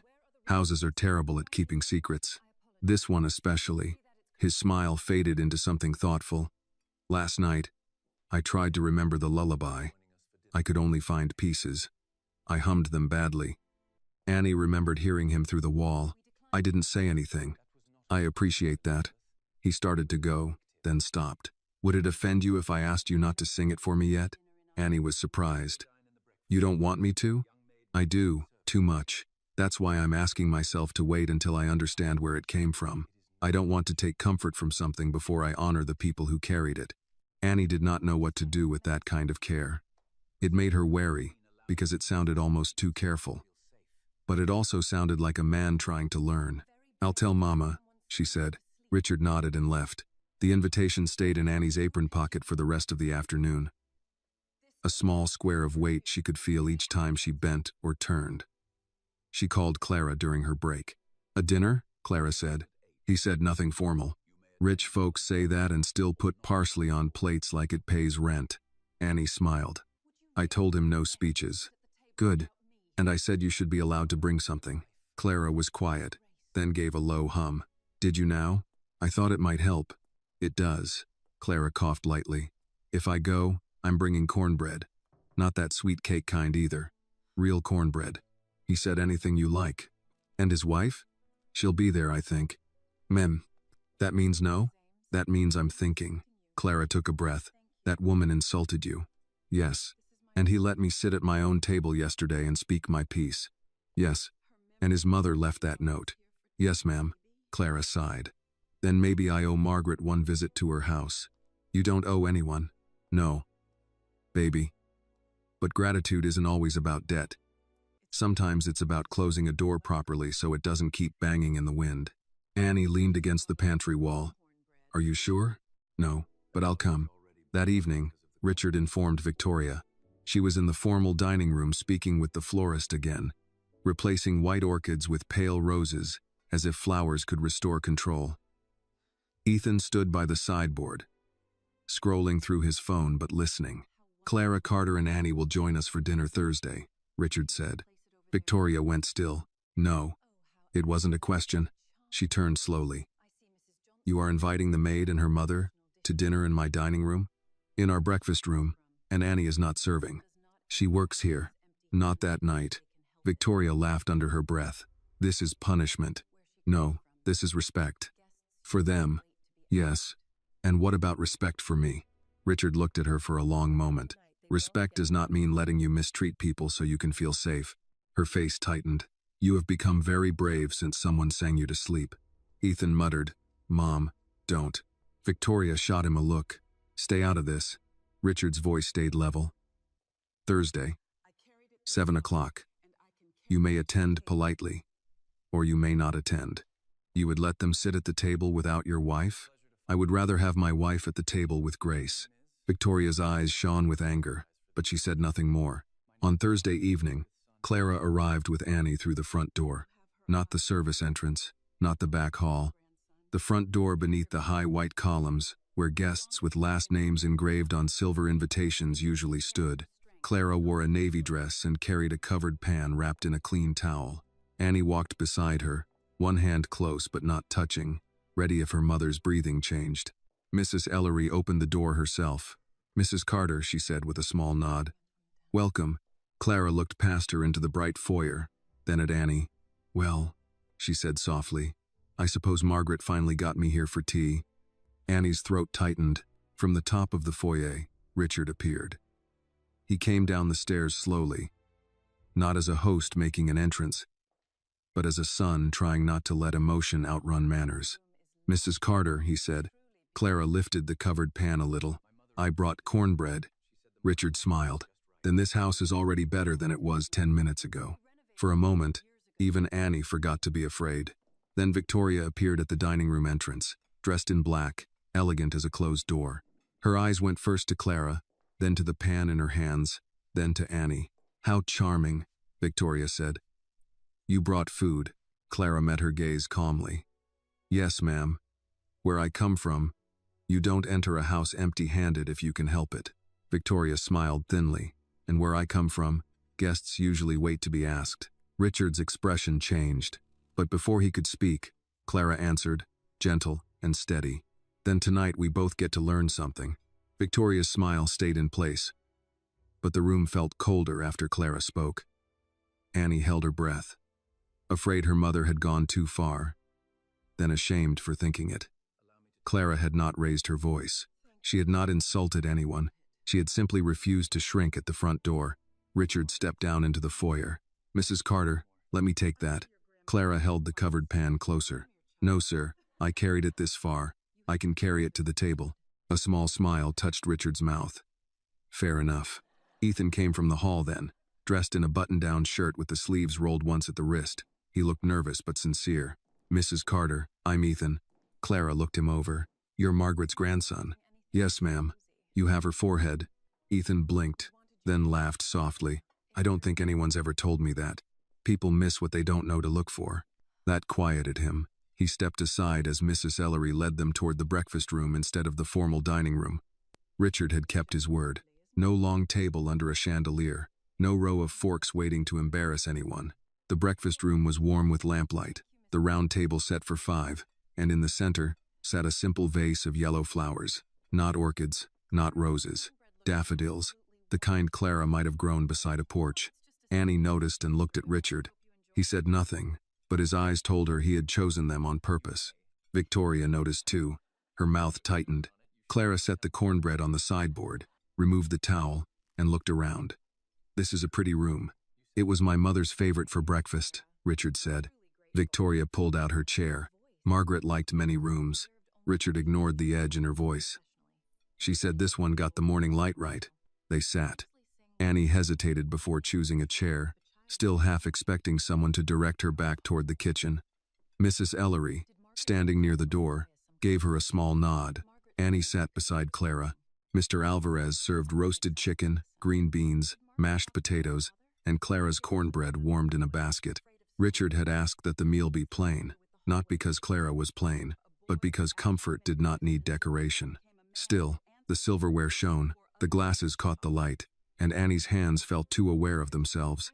Ethan reached for the cornbread first. May I? Clara passed the basket to him. If you put sugar on it, don't tell me. Ethan grinned. I wouldn't dare. Richard took a piece and broke it open. Steam rose from the center. He tasted it and closed his eyes for a second. This is excellent. Clara looked at him over her water glass. You sound surprised. No, grateful. That's better. Annie pressed her lips together to hide a smile. Victoria saw it. So, Mrs. Carter, Victoria said, cutting into her chicken, Annie tells us you sing. Clara did not rush to answer. Sometimes. Professionally? No, ma'am. Mostly while cooking, cleaning, or trying to keep a child from crying. How humble. Richard looked up. Victoria. What? I'm making conversation. She turned back to Clara. And this lullaby. Did Margaret teach it to you as some kind of keepsake? Clara's fork paused. No. She sang because she was hurting. I listened because she needed someone to listen. That sounds almost poetic. It was more practical than poetic. She couldn't sleep, and neither could I. Ethan glanced at his mother, then at Clara. Did she talk about Dad? Clara's face softened. A lot. Richard stopped eating. She said he was stubborn, Clara continued. Said he pretended not to be afraid of storms but always slept better if she left the hallway light on. Said he asked too many questions as a boy and then grew into a man who answered too many before other people finished talking. Ethan smiled. That still sounds right. Richard breathed out a small laugh, but his eyes were wet. Victoria set her fork down. Margaret shared quite a bit with a stranger. Clara met her gaze. Sick people often tell the truth faster. They don't have the breath to decorate it. The table went quiet. Richard looked at Clara. Did she seem afraid? Clara did not answer right away. Annie felt her mother weighing kindness against honesty. She seemed tired, Clara said. Not only in her body, in her spirit. But when she spoke of you, she wasn't afraid. She was sorry. Richard's voice lowered. Sorry for what? For leaving you with too much house and not enough home. The words struck him so cleanly that he looked away. Annie's chest tightened. She wanted to reach for Clara's hand, but she also knew this was the reason they had come. Not for charity, not for ceremony. for the truth that had waited too long. Victoria pushed her chair back slightly. "This is becoming dramatic," Ethan said quietly. "Mom, let him hear it." Victoria stared at her son. "You too? I just think Dad has a right to know what Grandma said. And you think this woman knows Margaret better than we do?" Clara laid her napkin beside her plate. "No, ma'am. I knew her for 3 days. But sometimes 3 honest days tell more than 30 polite years." Victoria's face reddened. "You come into my house and lecture me?" "I came because your husband asked me to. I brought cornbread because my mother raised me right. I have not lectured you yet." Ethan coughed into his napkin. Annie looked down fast. Richard's mouth twitched, but he kept his tone steady. "Victoria, if you can't be civil, you may leave. This is my table." "It is a table," he said. "Tonight it holds guests." Victoria's eyes flashed. "Guests? Is that what we're calling them now?" Annie felt the old sting, but Clara touched her knee under the table before she could move. Richard folded his hands. "Yes, guests." For several seconds, the only sound was the soft tick of the clock on the wall. Then Clara reached into her purse and took out a small plastic bag. Inside was a faded photograph. She slid it across the table to Richard. "I found this after you left," she said. "Thought you might want to see it." Richard picked it up carefully. The photo showed Margaret Whitmore sitting at Clara's kitchen table years ago. Thinner than Richard remembered. Wrapped in a quilt. Smiling faintly at something outside the frame. A mug sat before her. Beside it was the same cornbread pan now cooling on the Whitmore sideboard. Richard touched the edge of the picture. Ethan leaned closer. "That's Grandma?" "Yes," Richard whispered. Victoria's expression changed despite herself. The photograph was harder to dismiss than a story. Margaret's face, Clara's kitchen, the proof of ordinary mercy, all of it sat there between them. "She asked me not to take it," Clara said. Said she looked a fright. "I told her women who survive a bad night are allowed to look like they survived it." Richard smiled through tears. "She hated photographs." "I noticed." Annie watched him hold the photo as if it might vanish. For the first time since this began, she felt the table soften. Even Victoria said nothing. After dinner, Richard asked if Clara would sit with him in the small library for a few minutes. Clara agreed, but only if Annie came too. Victoria did not follow. Ethan did. In the library, Richard placed the photo beside the handkerchief and the note on a low table. 3 small things. A song, a cloth, a picture. Together, they had more power than the portraits lining the mansion walls. "I don't know how to thank you," Richard said. Clara sat with both hands resting on her cane. "You start by sleeping." He looked at her, surprised. She nodded toward Annie. "And you stop making that child feel like peace is something she has to apologize for." Richard turned to Annie. "You don't." Annie looked down. "It feels like I do." "I'm sorry." Clara clicked her tongue softly. "There you go again, apologizing. Apologies are good. Change is better." Ethan murmured. "I like her." Clara looked at him. "Good. Then listen." Richard gave a tired smile. "I'm listening." Clara leaned back. "Your mother did not want you trapped in grief. She told me that. She said, 'My Richard thinks if he keeps working, loss won't catch him.'" Then she laughed like she knew you too well. Richard closed his eyes. "Let the song be a door," Clara said, "not a chain." Annie felt those words settle into the room. Later, when Clara grew tired, Richard had the driver take her home. Annie rode with her to help her settle, then returned to the mansion because her work week was not over. Before leaving, Clara held Richard's hand at the door. "Don't turn my daughter's kindness into a burden," she said. "I won't." "Don't say it fast, mean it slow." Richard nodded. "I will try." That night, the house was quieter than usual. Victoria remained in her room. Ethan went out onto the back terrace and called someone in a low voice. Mrs. Ellery checked the locks. Annie was folding dish towels in the service pantry when Richard appeared at the doorway. "I won't ask you to sing," he said. "I know. But may I ask one thing?" She waited. "Would you write down the words you remember? Only if you're comfortable." Annie thought of Clara, of Margaret in the photograph, of Victoria's mockery, of Richard's face when he saw his mother wrapped in that old quilt. "I can try," she said. "Thank you." He turned to leave, then stopped. "Annie?" "Yes, sir. For what it's worth, Your mother's cornbread may have saved this house from itself tonight. Annie finally smiled a little. Mama would say it needed more salt. Richard laughed quietly and walked away. In her small room, Annie sat at the desk with a notepad. She wrote the first line she remembered, then the second. The words looked plain on paper, not nearly as warm as when Clara sang them. Still, she kept writing. Across the hall and up the stairs, Richard lay in bed with the old photograph on the nightstand. He did not turn on the sleep machine. He did not take the second pill waiting beside the water glass. Instead, he hummed the broken melody, gentler this time, without spite, without anger. Sometime after midnight, for the second time in a week, sleep came to him not as a battle, but as a hand laid softly on his brow.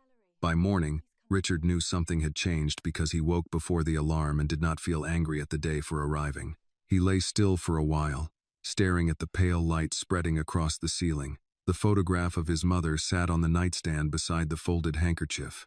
In the picture, Margaret Whitmore sat in Clara Carter's kitchen with a quilt around her shoulders and a tired smile on her face. Richard had looked at that photograph until sleep took him, and for the first time in years, the image had not cut him, it had held him. He reached for the water glass, then stopped when he noticed the pill beside it. The small white tablet had waited there all night, untouched. Richard sat up slowly. The room did not spin. His head did not throb. His chest did not feel packed with wet cement. He was tired, but it was a clean tiredness, the kind that came after sleep instead of the kind that came from fighting for it. Victoria was not in bed beside him. Her side was smooth and cold.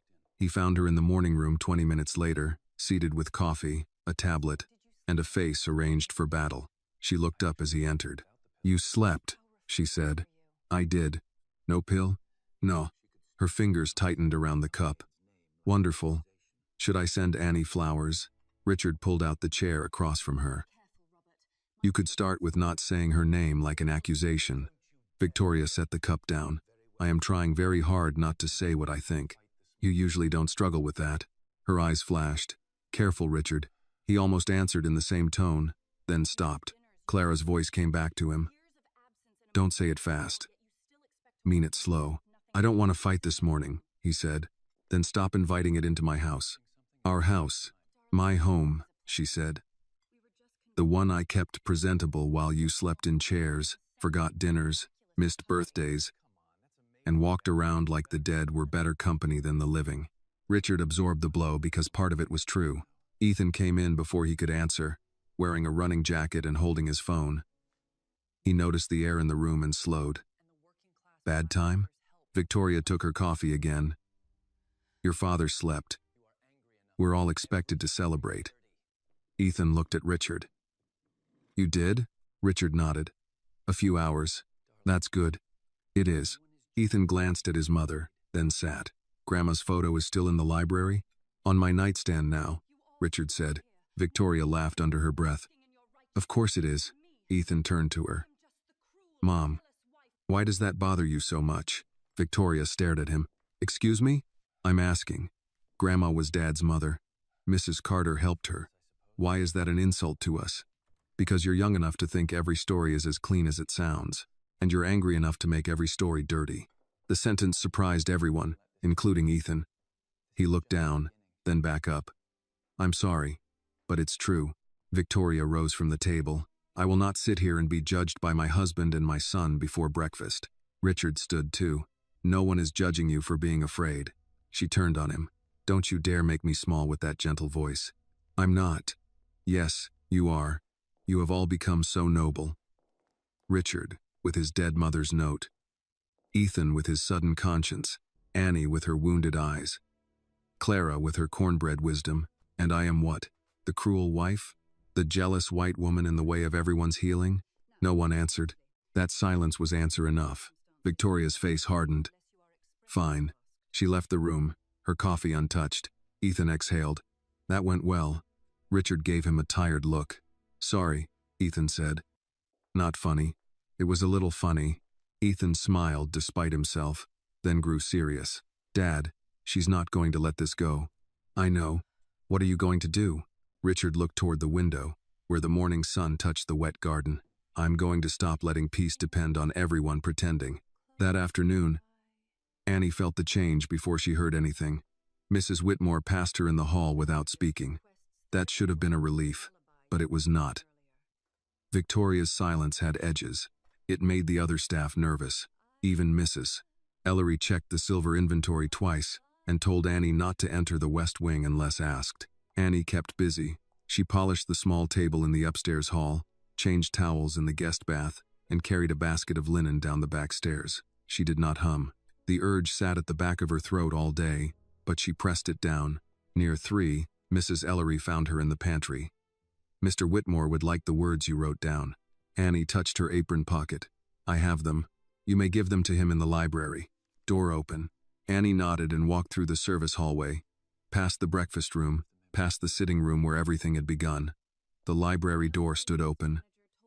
Richard was inside with Ethan. Papers were spread across the low table. The photograph, the note, the handkerchief, and a legal pad in Richard's handwriting. Annie stopped at the doorway. "Mrs. Ellery said you asked for this." Richard stood.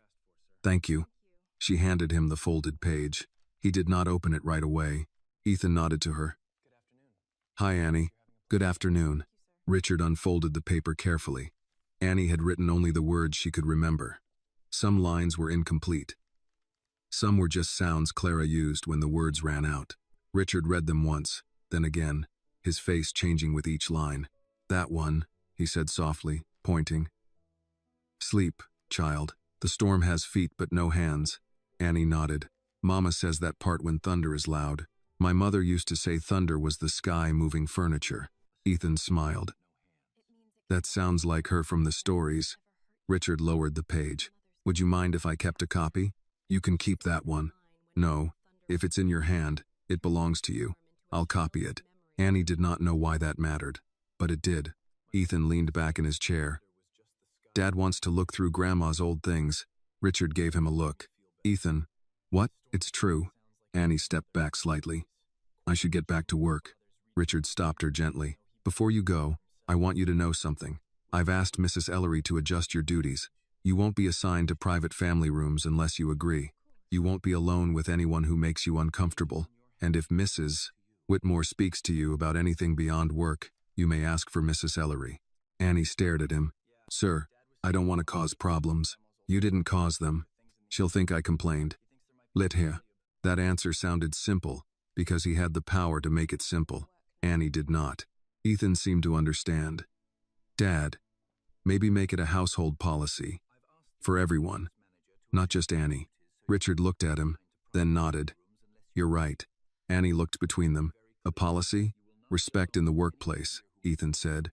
"Crazy concept for a mansion, I know." Richard almost smiled. "Mrs. Ellery will draft it." Annie held back a smile of her own. "She'll enjoy that." "Yes," Richard said. "I believe she will." When Annie left, Ethan looked at his father. "You know Mom will see that as war." Richard looked at the folded lyrics. "Then she has misunderstood peace for too long." Upstairs, Victoria stood in her dressing room, while her personal assistant packed 2 gowns for a charity luncheon in Savannah. She had intended to leave for 2 days, let Richard's sentimental fever burn out, and return when the house remembered who had run it for years. But when a staff member quietly mentioned that Mr. Whitmore was preparing new household conduct rules, her calm snapped. "Conduct rules?" she repeated. The assistant kept folding. "That's what I heard, ma'am." "For whom?" "For everyone, I believe." Victoria dismissed her with a wave and waited until the door closed. Then she called Marlene Price, her closest friend and the chair of 3 charity boards where reputation mattered more than compassion. Marlene answered on the 3rd ring. "Tell me you're not canceling Thursday. I may have a problem." "With Richard?" "With a maid." There was a pause. Then Marlene gave a soft laugh. "Those are usually solved with a severance check. This one has attached herself to Richard's grief. Dangerous. Her mother claims she helped Margaret years ago." "Claims?" "There's a note." Victoria stood very still. "Don't say it like that." "Like what?" "Like it matters." "My dear, anything with a dead mother's handwriting matters if a man is lonely enough." Victoria looked at herself in the mirror.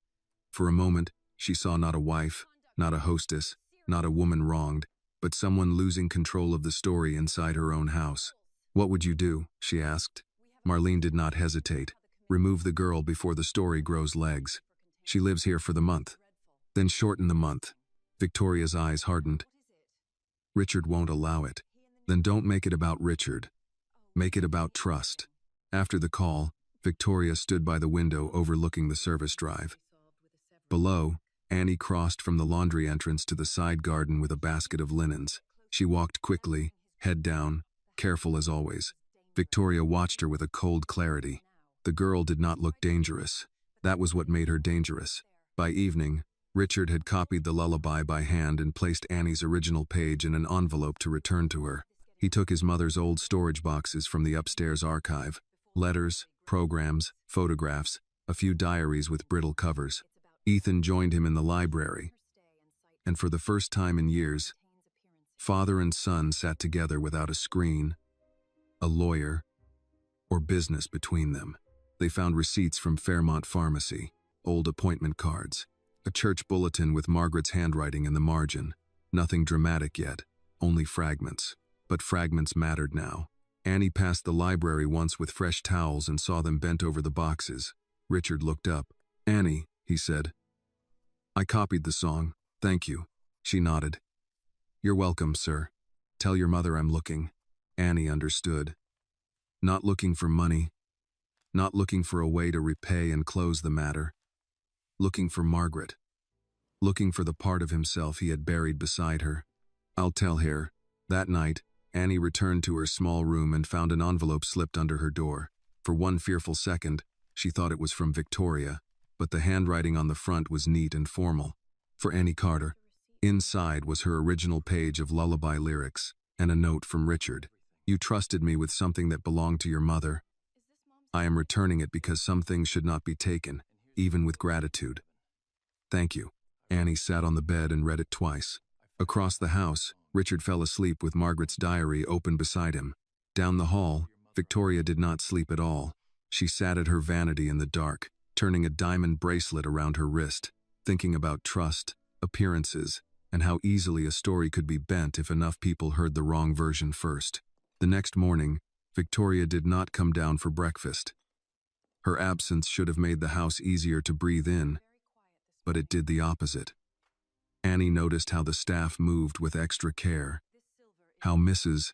Ellery checked the silver cabinet before anyone had asked, how Mr. Alvarez kept glancing toward the hallway, as if a storm might enter wearing pearls.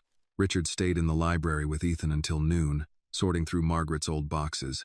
They found letters from church friends, appointment cards from doctors, faded receipts from pharmacies, and a small notebook filled with recipes Margaret had written in blue ink.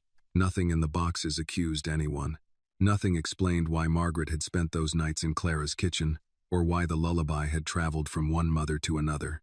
Still, Richard handled every scrap as if the paper could bruise. Annie passed the library twice with fresh linens. Both times Richard looked up and nodded, but he did not call her in. That small restraint mattered to her more than she expected. He had questions. Anyone could see that. But he was learning not to pull answers from people just because he had the power to ask. Around 1, Mrs. Ellery found Annie in the service pantry. "Mrs. Whitmore wants to see you." Annie's stomach tightened. "About work?" She didn't say. "Then I'd rather have you there." Mrs. Ellery's eyes softened by 1 degree. "I expected that. Come." Victoria was in the morning room, seated beside a low table with a leather folder in front of her. She had dressed for the day with care. Pale blouse, dark slacks, gold watch, no wasted movement. Her eyes went first to Mrs. Ellery. "They asked for Annie." "And she asked for me," Mrs. Ellery said. "Mr. Whitmore's new household policy seems to be arriving ahead of schedule." Victoria's smile barely moved. "How efficient." Annie stood near the doorway. "You wanted to see me, ma'am?" Victoria touched the leather folder but did not open it. "I wanted to offer you a way out before this becomes uglier than it needs to be." Annie said nothing. "You're young. Your mother is ill. You need money.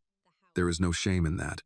"There's shame in some ways people offer it," Annie said before she could stop herself.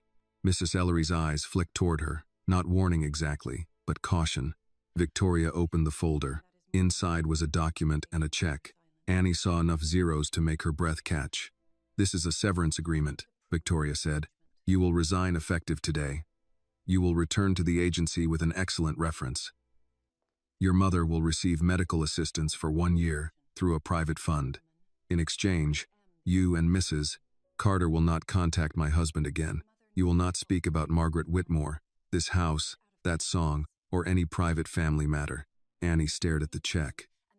For one dangerous second, she saw rent paid ahead, Clara's inhalers lined up without fear of cost, a doctor's visit without Annie calculating groceries in her head. She saw relief, real relief, and hated that Victoria knew exactly where to aim. Mrs. Ellery spoke first. Mrs. Whitmore, has Mr. Whitmore approved this? This is my household. It is his mother's name involved. Victoria's eyes cut to her. You may leave if you've forgotten yours. Mrs. Ellery did not move. Annie looked up from the check. My mother didn't help Mrs. Margaret for money. I didn't say she did. Yes, ma'am, you did, just not straight. Victoria closed the folder halfway. Be careful, Annie. I'm trying to be. Annie's voice shook, but she kept it low. That's why I'm not signing. Victoria leaned back. You haven't even read it. I don't need to read words that tell my mother to disappear. This is more money than you will earn in years. I know. And you would refuse it out of pride? Annie thought of Clara's kitchen, the chipped bowl, the cornbread pan, the song that had crossed from Margaret's pain into Clara's care. No, ma'am. I'm refusing because some money doesn't pay bills. It buys silence. Victoria's face hardened. Silence is often wiser than self-importance. Annie nodded once, as if considering it. Maybe. But my mama says truth often makes trouble before it makes room. Mrs. Ellery looked down, hiding something close to approval. Victoria stood. Do you understand what you are risking? My job? Your reputation? Annie felt the words settle like cold water. I haven't done anything wrong. That has never stopped people from believing otherwise. The threat was quiet. That made it worse. Mrs. Ellery stepped forward. This conversation is over. Victoria smiled. You don't decide that. Perhaps not. But I will be informing Mr. Whitmore of it. No, Annie said suddenly. Both women turned to her. Annie swallowed. Not yet, please. Mrs. Ellery frowned.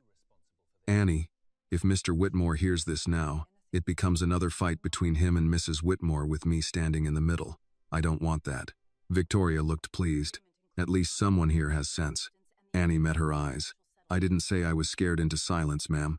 I said I'm choosing when to speak. Victoria's pleasure vanished. Annie turned to Mrs. Ellery. May I go back to work? Mrs. Ellery studied her, then nodded. Yes. Annie left with her back straight, though her knees weakened the moment she reached the hallway. She went to the laundry room and stood in front of the dryer, letting its low rumble cover the sound of her breathing. By late afternoon, Richard noticed something was wrong. He had spent hours reading Margaret's notebook, finding ordinary details that hurt more than dramatic ones. Grocery lists, names of neighbors, reminders to call him. A recipe for lemon pound cake marked Richard likes this less sweet. When Annie entered the library to collect a tray of empty coffee cups, she kept her eyes lowered and moved too quickly. Annie, he said. She stopped. Yes, sir? Are you all right? Yes, sir. He had heard enough boardroom lies to recognize one told for survival. Did something happen? No, sir. Ethan, sitting on the floor beside a box of letters, looked up. Annie. She glanced at him, then at Richard. I'm fine. Truly. Richard did not press her. But after she left, he turned to Mrs. Ellery, who had been cataloging documents near the door. What happened? Mrs. Ellery did not answer right away. Richard's face tightened. Mrs. Ellery. She asked me not to tell you yet. Who? Annie. That does not answer my question. Mrs. Ellery folded her hands. Mrs. Whitmore offered her a severance agreement, money, medical assistance for her mother, and a silence clause. Ethan stood. She what? Richard went very still. Where is Victoria? In the east sitting room, I believe. He walked out before Mrs. Ellery could add anything. Ethan followed. Victoria was seated by the window, speaking on the phone. Richard entered without knocking. She looked up, irritated, then ended the call when she saw his face. We need to talk, he said. That seems to be all we do now. You offered Annie money to leave. Victoria placed the phone on the table. I offered a practical solution. You tried to buy her silence. I tried to protect this family from becoming gossip. This family's reputation is not endangered by Clara Carter's kindness. No, Richard. It is endangered by your obsession with it. Ethan stood near the door. Mom, you can't just pay people to vanish. Victoria turned on him. You have no idea how the world works. I'm starting to. Richard's voice was quiet. Did you threaten her reputation? Victoria did not answer. That means yes. I told her the truth. People believe what makes sense to them. A young maid receiving attention from a wealthy employer? Do you think the world will hear Lullaby and think innocence? Richard's face changed, not with shock, but with disgust. You would let people think that? I would rather they think that than think my husband has lost his mind over a song. Ethan said, Mom, stop. Victoria stood. No, you both want me to be the villain, so fine. I'll say what no one else will. That girl should not be in this house. She has upset you, divided this family, and now every servant here watches me as if I'm some cruel woman for seeing danger in front of my face. Richard took a step closer. The danger in this house is not Annie. Victoria's eyes widened. Meaning me? Meaning the fear that makes you cruel. She slapped him. The sound cracked through the room. Ethan froze. Richard turned his face with the blow and stayed that way for a moment. One hand at his side. Not raised. Not clenched. Victoria looked as shocked as anyone. Richard, he turned back slowly. Do not speak to Annie again without Mrs. Ellery present. Her lips parted. Do not offer her money. Do not threaten her. Do not use my mother's name as a weapon. If you cannot manage basic decency, you will remove yourself from any matter involving staff. This is my home, she whispered. It is also their workplace, he said, and I will not allow it to become a place where people are cornered because they need a paycheck. Victoria's eyes filled, but this time the tears did not change the room. Ethan looked at his father with something new in his face. Not pity. Respect. Maybe. Richard left without another word. In the hallway, he paused, touched his cheek once, then lowered his hand. Annie was standing near the far end of the hall with a stack of folded tablecloths in her arms. She had heard enough. Not all, but enough. Richard saw her and stopped. I'm sorry, he said. Annie's voice was quiet. Please don't apologize for her again. He nodded, accepting the correction. She looked down at the tablecloths. I didn't sign. I know. I wanted to. That honesty surprised them both. Annie looked up, eyes bright but steady. For my mama's medicine, I wanted to, but I kept thinking how she would look at me if I sold the story of the day she helped your mother breathe. Richard's throat tightened. Your mother would be proud. She'd say I should have at least asked for better health insurance. A short laugh escaped him, rough and grateful. Annie smiled faintly, then looked away. From the east sitting room, Ethan's voice rose, low and strained, speaking to Victoria. The family argument was not over. Nothing was solved. But the terms had changed. That night, Annie sat in her small room and called Clara. She told her about the check, the agreement, the threat, though she left out the slap because some burdens did not need to travel down a phone line to a sick woman's chest. Clara listened, breathing slowly. You did right, Clara said at last. I almost didn't. Doing right doesn't mean you weren't tempted. It means you knew the price was too high. Annie wiped her eyes. I'm tired, Mama. I know, baby. I don't want to be brave every day. Then don't be. Be honest today. Let brave catch up tomorrow. After the call, Annie lay down but did not sleep. Across the mansion, Richard sat in the library with Margaret's note on the desk. He did not hum that night to provoke anyone. He did not touch the pill bottle. He simply sat with the truth Victoria had made clear. Money could buy silence from many people, but not from Clara Carter's daughter. By Monday morning, the mansion had learned to whisper. Annie felt it the moment she entered the staff kitchen. Mr. Alvarez stopped stirring oatmeal when she came in. One of the younger maids looked at her, then quickly found interest in a cabinet handle. Even Mrs. Ellery, who rarely wasted movement, paused before handing Annie the day's list. West Guest Suite, powder room, then linen closet inventory, Mrs. Ellery said. Annie took the paper. Yes, ma'am. Mrs. Ellery held on for half a second before letting go. Stay near the main halls today. Annie looked up. Why? Because I said so. That was not an answer. But Annie had worked in enough places to know when a warning was being wrapped in authority so it would not look like fear. Richard had left early for the office.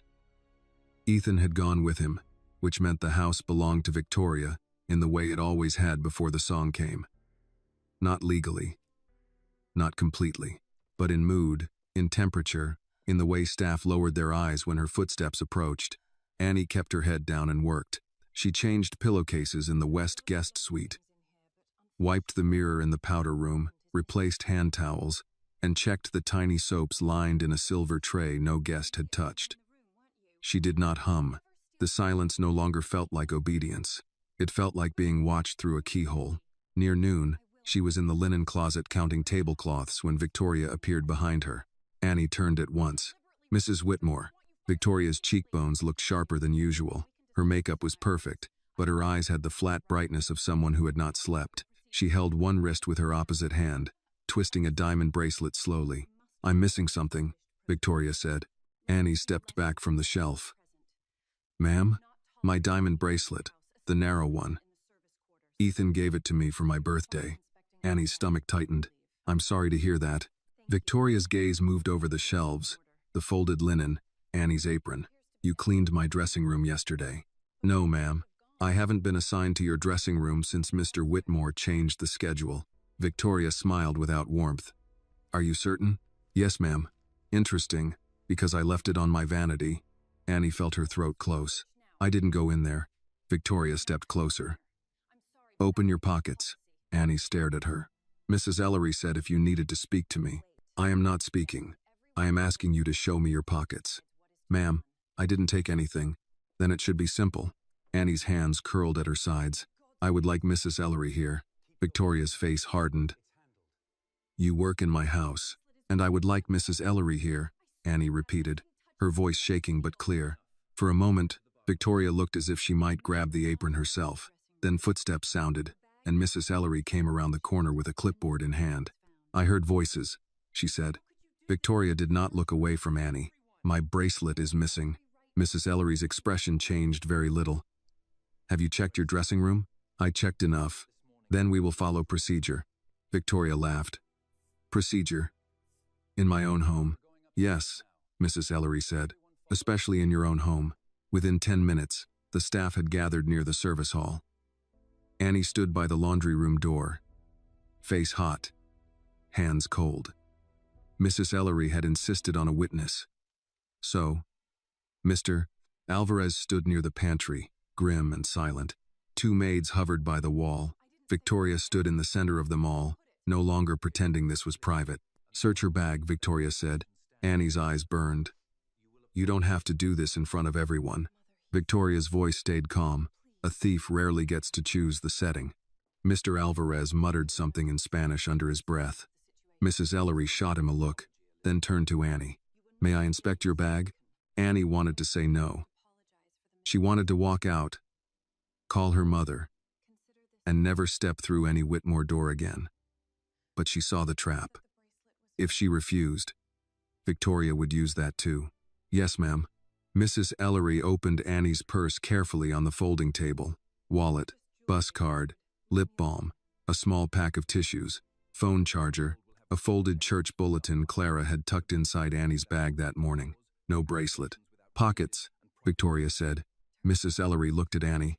Annie nodded once and turned out both apron pockets, a pencil, a lint roller, a folded list of duties, nothing else.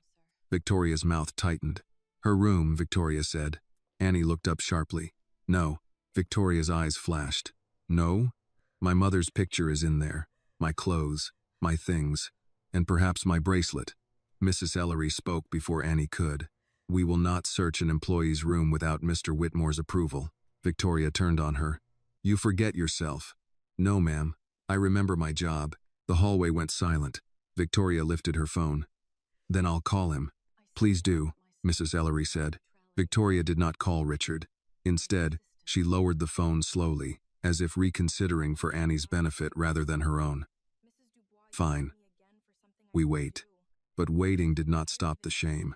Annie felt every pair of eyes in the service hall, even the kind ones. Suspicion did not need proof to bruise. An hour later, Richard returned unexpectedly. He came through the side entrance with Ethan behind him, both still in suits. Mrs. Ellery must have called the office, though she said nothing. Richard's eyes found Annie first. Then Victoria. What happened? Victoria crossed her arms. My bracelet is missing, and Annie was accused. She was the last person near the area. Annie shook her head. I wasn't, sir. Richard looked at Mrs. Ellery. She has not been assigned to Mrs. Whitmore's dressing room, Mrs. Ellery said. Her bag and pockets were checked at Annie's consent. Nothing was found. Richard's jaw tightened. Her bag was checked. Victoria lifted her chin. A reasonable precaution. Ethan looked at his mother. You searched her in front of the staff. I searched for my property. Richard's voice went quiet. Where's the bracelet now? Still missing. Ethan frowned. Which bracelet? The diamond one you gave me. Ethan's expression changed. Mom, I saw that bracelet this morning. Victoria blinked. No, you didn't. Yes, I did. In your dressing room, in the small drawer with the blue lining. You opened it while looking for earrings. Victoria's face went still. Richard turned toward the stairs. Mrs. Ellery, please accompany us. They went together. Richard, Ethan, Victoria, Mrs. Ellery, and Annie, only because Richard looked back and said, You should be present when this is corrected. Annie did not want to be present. She followed anyway. Victoria's dressing room smelled of perfume and cold air. Ethan walked to the vanity, opened the small drawer with the blue lining, and stopped. There, he said. The bracelet lay inside, coiled neatly beside a pair of pearl earrings. No one spoke. Annie stared at it. Something inside her loosened and hurt at the same time. The relief came with humiliation attached. Victoria recovered first. I must have forgotten. Richard looked at her. You forgot before or after you called her a thief? Victoria's face colored. I never used that word. You said it with every action. Ethan's voice was low. Mom. Victoria turned away. I made a mistake. Richard did not move. Then apologize. To Annie? Victoria asked, though there was no one else in the room who needed one. Yes. Victoria looked at Annie. The apology had to cross a canyon of pride, and for a second Annie thought it would not come. I was mistaken, Victoria said. Richard's face hardened. That is not an apology. Victoria's lips tightened. I apologize for the misunderstanding. Annie heard Clara's voice in her mind. Some people hand you crumbs and call it bread. She lifted her chin. I accept that you found your bracelet, ma'am. Ethan looked down. Richard's eyes shifted to Annie, and something like sorrow crossed his face. He knew what she had done. She had refused the false apology without making a scene. Victoria picked up the bracelet and fastened it around her wrist with shaking fingers. Are we finished? No, Richard said. She looked at him. This household will have written protections for staff by tomorrow morning. No searches without documented cause. No accusations without witnesses. No private discipline. And any violation comes to me. Victoria laughed once. You're turning your home into a courthouse. No, Richard said. I'm turning it into a place where the weakest person in the room does not have to depend on the mood of the strongest. The words stayed there, heavier than the diamond on Victoria's wrist. Annie stepped back. May I return to work? Richard looked as if he wanted to say more, but he only nodded. Yes. She left the dressing room before anyone could see her cry. Downstairs, she made it to the laundry room, closed the door, and pressed both hands over her mouth. She cried without sound, the way people cry when they are used to walls being thin. A few minutes later, there was a soft knock. Mrs. Ellery entered without waiting for an answer. She carried a clean hand towel and handed it to Annie. I'm sorry, she said. Annie wiped her face. You didn't do it. No. But I have worked in this house long enough to know when silence becomes assistance. Annie looked at her. Mrs. Ellery's face remained composed, but her voice was different. That ends now. That evening, Annie called Clara and told her the truth. Not all of it softened. Not polished. Clara listened, breathing slow and rough. Did you take anything? Clara asked. No, ma'am. Did you bow your head like you had? Annie thought about the dressing room, the bracelet, Victoria's cold apology. No. Then sleep. I don't think I can. Then rest your bones and let the Lord hold the rest until morning. Annie sat on the narrow bed long after the call ended. Across the mansion, Richard sat at his desk drafting the new policy himself, crossing out weak words and replacing them with plain ones. Ethan stayed with him, reading each line. Victoria remained upstairs, the bracelet back on her wrist, though now it felt less like jewelry and more like evidence. Before midnight, Richard left the draft on Mrs. Ellery's desk. At the bottom, beneath the formal language, he had written one sentence for himself. Not for the policy. Justice does not begin in court. Sometimes it begins in a hallway, when someone finally says, "Not under my roof." Annie woke before dawn to the sound of paper sliding under her door. For a moment she did not move. After the bracelet, after the check, after Victoria's cold apologies that were not apologies, even paper sounded dangerous. Then she saw Mrs. Ellery's neat handwriting on the top page and sat up. Household Conduct and Staff Protection Policy. She read it once with the bedside lamp on. Then again, slower. No employee could be searched without documented cause and a witness. No private accusations. No retaliation for reporting mistreatment. No family member could alter a live-in employee's schedule without notifying the house manager and Richard Whitmore. It was formal, careful, almost dry, but to Annie it felt like a lock placed on a door that had never had one. At the bottom was Richard's signature. She touched the page with one finger, then folded it and set it beside her mother's photograph. It did not erase what had happened. Nothing erased the feeling of standing in a hallway while people looked at your pockets as if your poverty were proof. But it meant someone with power had written down that it could not happen again without consequence. By 6, the policy had been posted in the staff kitchen and the laundry room. Mr. Alvarez stood reading it with his arms crossed. "Well," he said when Annie entered, "somebody finally discovered we are not furniture." A younger maid whispered, "You think Mrs. Whitmore knows?" Mrs. Ellery, who had been pouring coffee, answered without turning. "Mrs. Whitmore has eyes." That was all anyone needed to hear. Victoria did not come downstairs until 9. When she did, she walked through the foyer past 2 staff members who suddenly found reasons to study the floor. She saw the policy posted near the service hall, stopped, read only the first few lines, and pulled it from the wall. Mrs. Ellery appeared at once. "There are copies in 3 locations, ma'am." Victoria turned slowly. "Of course there are. It is a signed household policy. It is an insult. It is a protection. For whom? For everyone, if everyone behaves properly." Victoria's smile was small and sharp. "You have become bold." "No, ma'am, I have become late." Annie heard the exchange from the laundry room and froze with a towel in her hands. She expected shouting. Instead, Victoria's heels moved away, each step measured. That frightened Annie more than anger would have. By noon, Richard was at the office, Ethan with him. Mrs. Ellery had given Annie safe, ordinary work, linen inventory, guest bath supplies, silver polishing in the open pantry. Annie tried to let the routine settle her, but the house felt too calm. Calm, she had learned, could be a person holding a knife behind her back. At 2, a security guard Annie had seen only twice came to the pantry door. His name was Leonard, older, with kind eyes and a careful voice. "Miss Carter?" Annie looked up. "Yes?" "Mrs. Whitmore says your live-in arrangement has been canceled. I'm to escort you to collect your things." The polishing cloth slipped from Annie's hand. "Canceled?" "Yes, ma'am." Mrs. Ellery came down the hall fast enough that Annie knew she had been nearby. "By whose authorization?" Leonard looked uncomfortable. "Mrs. Whitmore's." Mrs. Ellery's voice stayed even. "Did Mr. Whitmore approve it?" "I don't know, ma'am. I was told." "I know what you were told. You will not escort her anywhere." Victoria stepped into view at the end of the hallway. "Actually, he will." Annie's mouth went dry. Victoria wore a dark green dress and no jewelry except the diamond bracelet. Annie's services are no longer needed inside the house. The agency can reassign her. "I have already made the call." Mrs. Ellery held up the policy. "No schedule change or dismissal without Mr. Whitmore's notification. He has been notified." "By whom?" "By his wife." "That is not what the policy says." Victoria's eyes hardened. "The policy does not outrank me." Annie found her voice. "Mrs. Whitmore, if Mr. Whitmore wants me gone, I'll go." Victoria looked at her. "He doesn't know what he wants anymore." "That is the problem."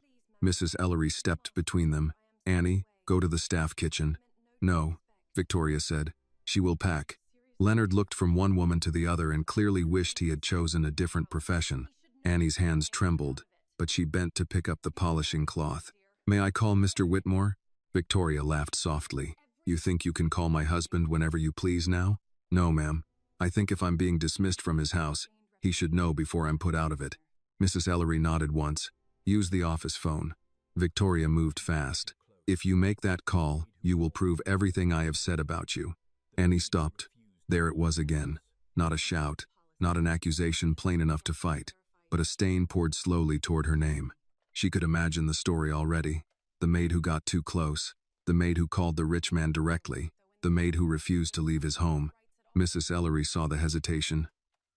Annie, you have the right to clarify your employment status. I know, Annie said, though she did not feel as if she had any rights inside that moment.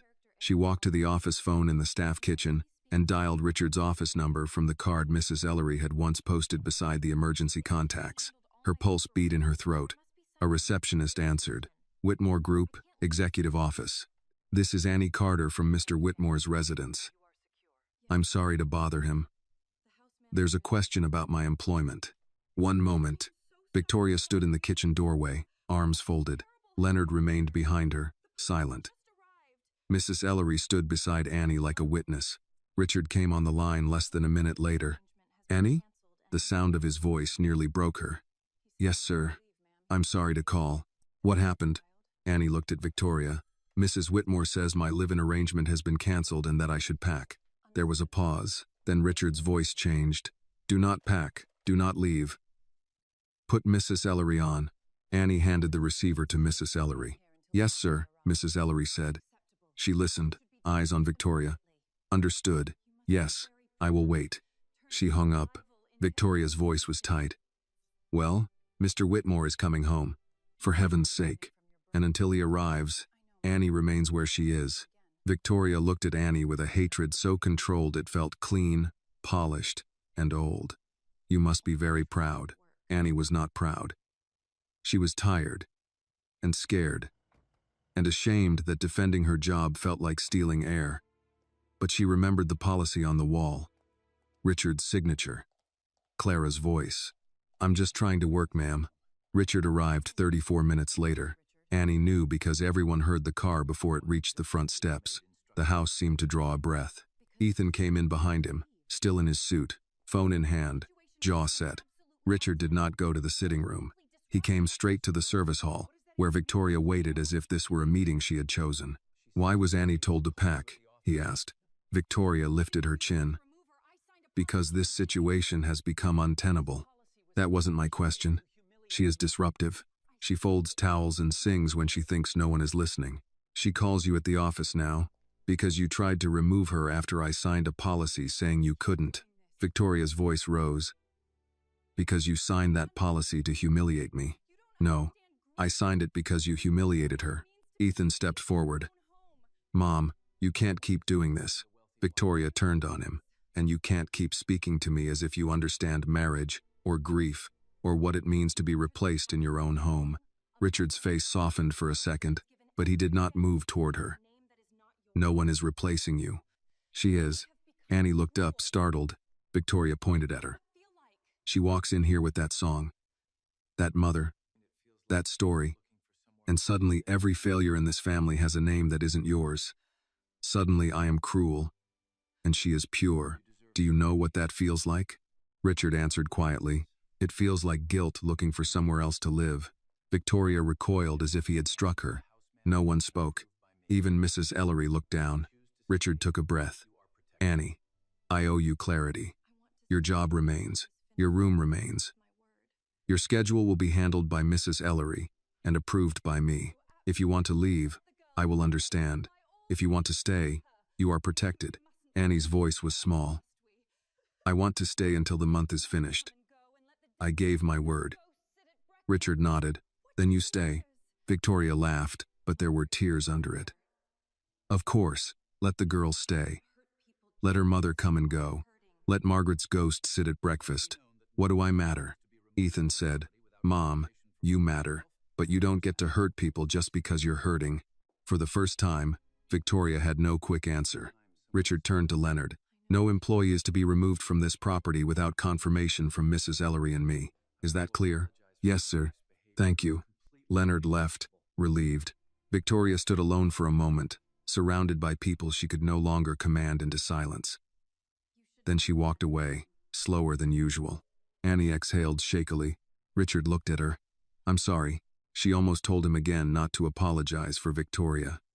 Instead, she said, thank you for coming. I should not have had to. No, Mrs. Ellery said. But you did. That evening, Annie finished her work and returned to her small room. She expected exhaustion to swallow her, but sleep would not come. She called Clara and told her the facts, careful not to make them heavier than they were. Clara listened, then said, that woman is afraid. She hates me. Those two things often share a room. I didn't ask for any of this, Mama. I know. I just sang. Clara's voice softened. Sometimes a song is enough to trouble a lie. After they hung up, Annie sat by the window and looked out at the side garden. The mansion was quiet, but not peaceful. Not yet.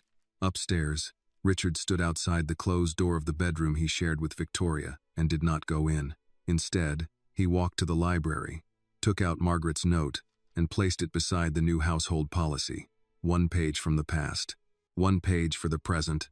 Both said the same thing in different ways. No one should be left alone when they are struggling to breathe. The next morning, Richard did not go to the office. That alone unsettled the house. He dressed in a dark sweater and slacks instead of a suit, ate toast in the breakfast room, and read the household policy again while Mrs. Ellery stood across from him with a pencil and the face of a woman prepared to correct a billionaire's grammar. This line, she said, tapping the paper. Retaliation should include reduced hours, reassignment, threats to housing, and damage to reputation. Richard looked up. Damage to reputation? Yes, sir. That is often the weapon used when no one can find a real offense. He thought of Annie standing in the service hall while her purse was searched. Add it. Ethan sat near the window with coffee, watching his father sign the revised version. You know this is bigger than one house now. Richard capped the pen. It should have been bigger long before this house forced me to notice. Mrs. Ellery's expression changed for only a second. I'll have copies made. Send one to the agency as well, Richard said. If Annie came here through them, other girls are going into other homes with less protection. Ethan looked at him. That sounds like foundation work. Richard turned the paper once under his hand. The Whitmore Foundation had existed for years, hosting luncheons, giving scholarships, printing glossy reports Victoria approved before anyone else saw them. He had signed checks and attended galas, but he had rarely asked who was being helped after the photographs were taken. Maybe it is, he said. Victoria entered before Ethan could answer. She wore a gray suit and the diamond bracelet, as if the previous day had left no mark except a brighter polish on her defenses. Discussing policy again? She asked. Richard folded the document. Yes. How noble. Ethan set his mug down. Mom. She ignored him. Will there be a ceremony? A ribbon cutting for the laundry room? Perhaps Annie can sing. Richard did not rise to it. I'm meeting with the foundation director this afternoon. That got her attention. Why? To review our programs for caregivers, home health workers, and families dealing with chronic illness. Victoria gave a short laugh. Because Clara Carter made soup? Because Clara Carter did the kind of work this family has praised in speeches while underpaying the women who actually do it. Her face tightened. You are making sweeping judgments based on one emotional week. No, I'm finally letting one honest week expose years of comfortable language. Victoria looked at Ethan. Do you hear this? Now we're reformers. Ethan held her gaze. Maybe we should have been. She stared at him as if he had stepped across a line she had not expected him to see. You sound like him. Good, Ethan said quietly. Victoria's lips parted, but no words came. For a moment, Richard saw how alone she felt, and that almost moved him toward softening. Almost. Then he remembered Annie asking permission to call him before being thrown out of his own house. He stood. Victoria, I want you at the foundation meeting. Suspicion narrowed her eyes. Why? Because you chaired half the charity events. You know the public face better than anyone. And the private face? That's what I want to examine. She lifted her chin. I won't sit there while you accuse me of mistreating the poor because your conscience woke up late. Richard's voice stayed even. Then sit there because Margaret's name is on that foundation. That landed. Victoria looked away first. In the service wing, Annie knew nothing about the foundation meeting. She spent the morning sorting guest linens with Mrs. Ellery and trying to ignore the ache behind her eyes. She had not slept well, not because her bed was uncomfortable, but because fear had learned the layout of her room. Every sound outside the door made her wonder if someone was coming to tell her to pack again. Near noon, Mrs. Ellery handed her a brown paper bag. "Lunch," she said. Annie blinked. "I usually eat in the kitchen. You will today as well. But that's from Mr. Alvarez. He said you've been eating like a bird and folding like a machine." Annie opened the bag and saw a chicken sandwich, an apple, and a small slice of pound cake wrapped in wax paper. Her throat tightened. "I'll thank him. He will pretend not to care." Annie sat in the staff kitchen, took 2 bites, and finally felt hunger return. A younger maid named Beth slid into the chair across from her. "I'm sorry about yesterday," Beth said. Annie looked at her. "You didn't do anything." Beth picked at the edge of a napkin. "That's the problem. I just stood there." Annie remembered Ethan saying nearly the same thing. "People get scared. I was scared, but you were the one being searched." Beth swallowed. "My aunt cleans houses in Sandy Springs. She got accused once. They found the earrings in the ladies' gym bag 2 days later. Nobody apologized. They just stopped calling her." Annie held the sandwich with both hands. "Did she get another job?" "Eventually. But she still checks her own pockets before leaving any room." Beth looked toward the hallway. "I'm glad Mr. Whitmore put the policy up." "Suemi." Beth gave a small, nervous smile. "Feels strange, doesn't it? Having something in writing that should have been common decency." Annie nodded. "Common decency seems to need paperwork in rich houses." Beth laughed softly, then covered her mouth as if laughter might be against policy too. That afternoon, Richard met with the foundation director, Alan Pierce, in the library. Victoria came, though she sat apart from the table, silent at first. Ethan joined because Richard asked him to. Mrs. Ellery was invited to speak on household staffing, and that alone seemed to trouble Alan, a polished man who had spent years turning compassion into bullet points.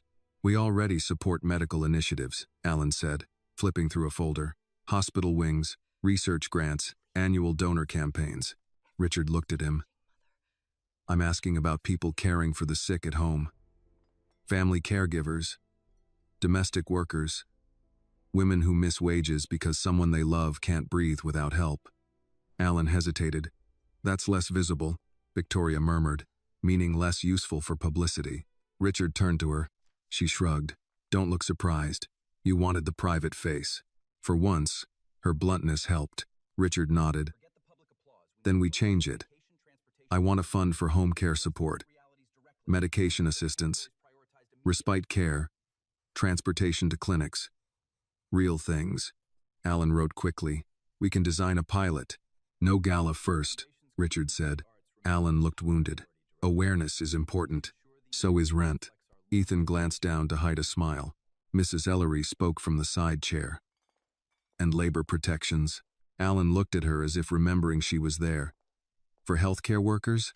For anyone working inside private homes," she said. "Housekeepers, aides, live-in staff, written standards, emergency contacts, complaint pathways outside the household."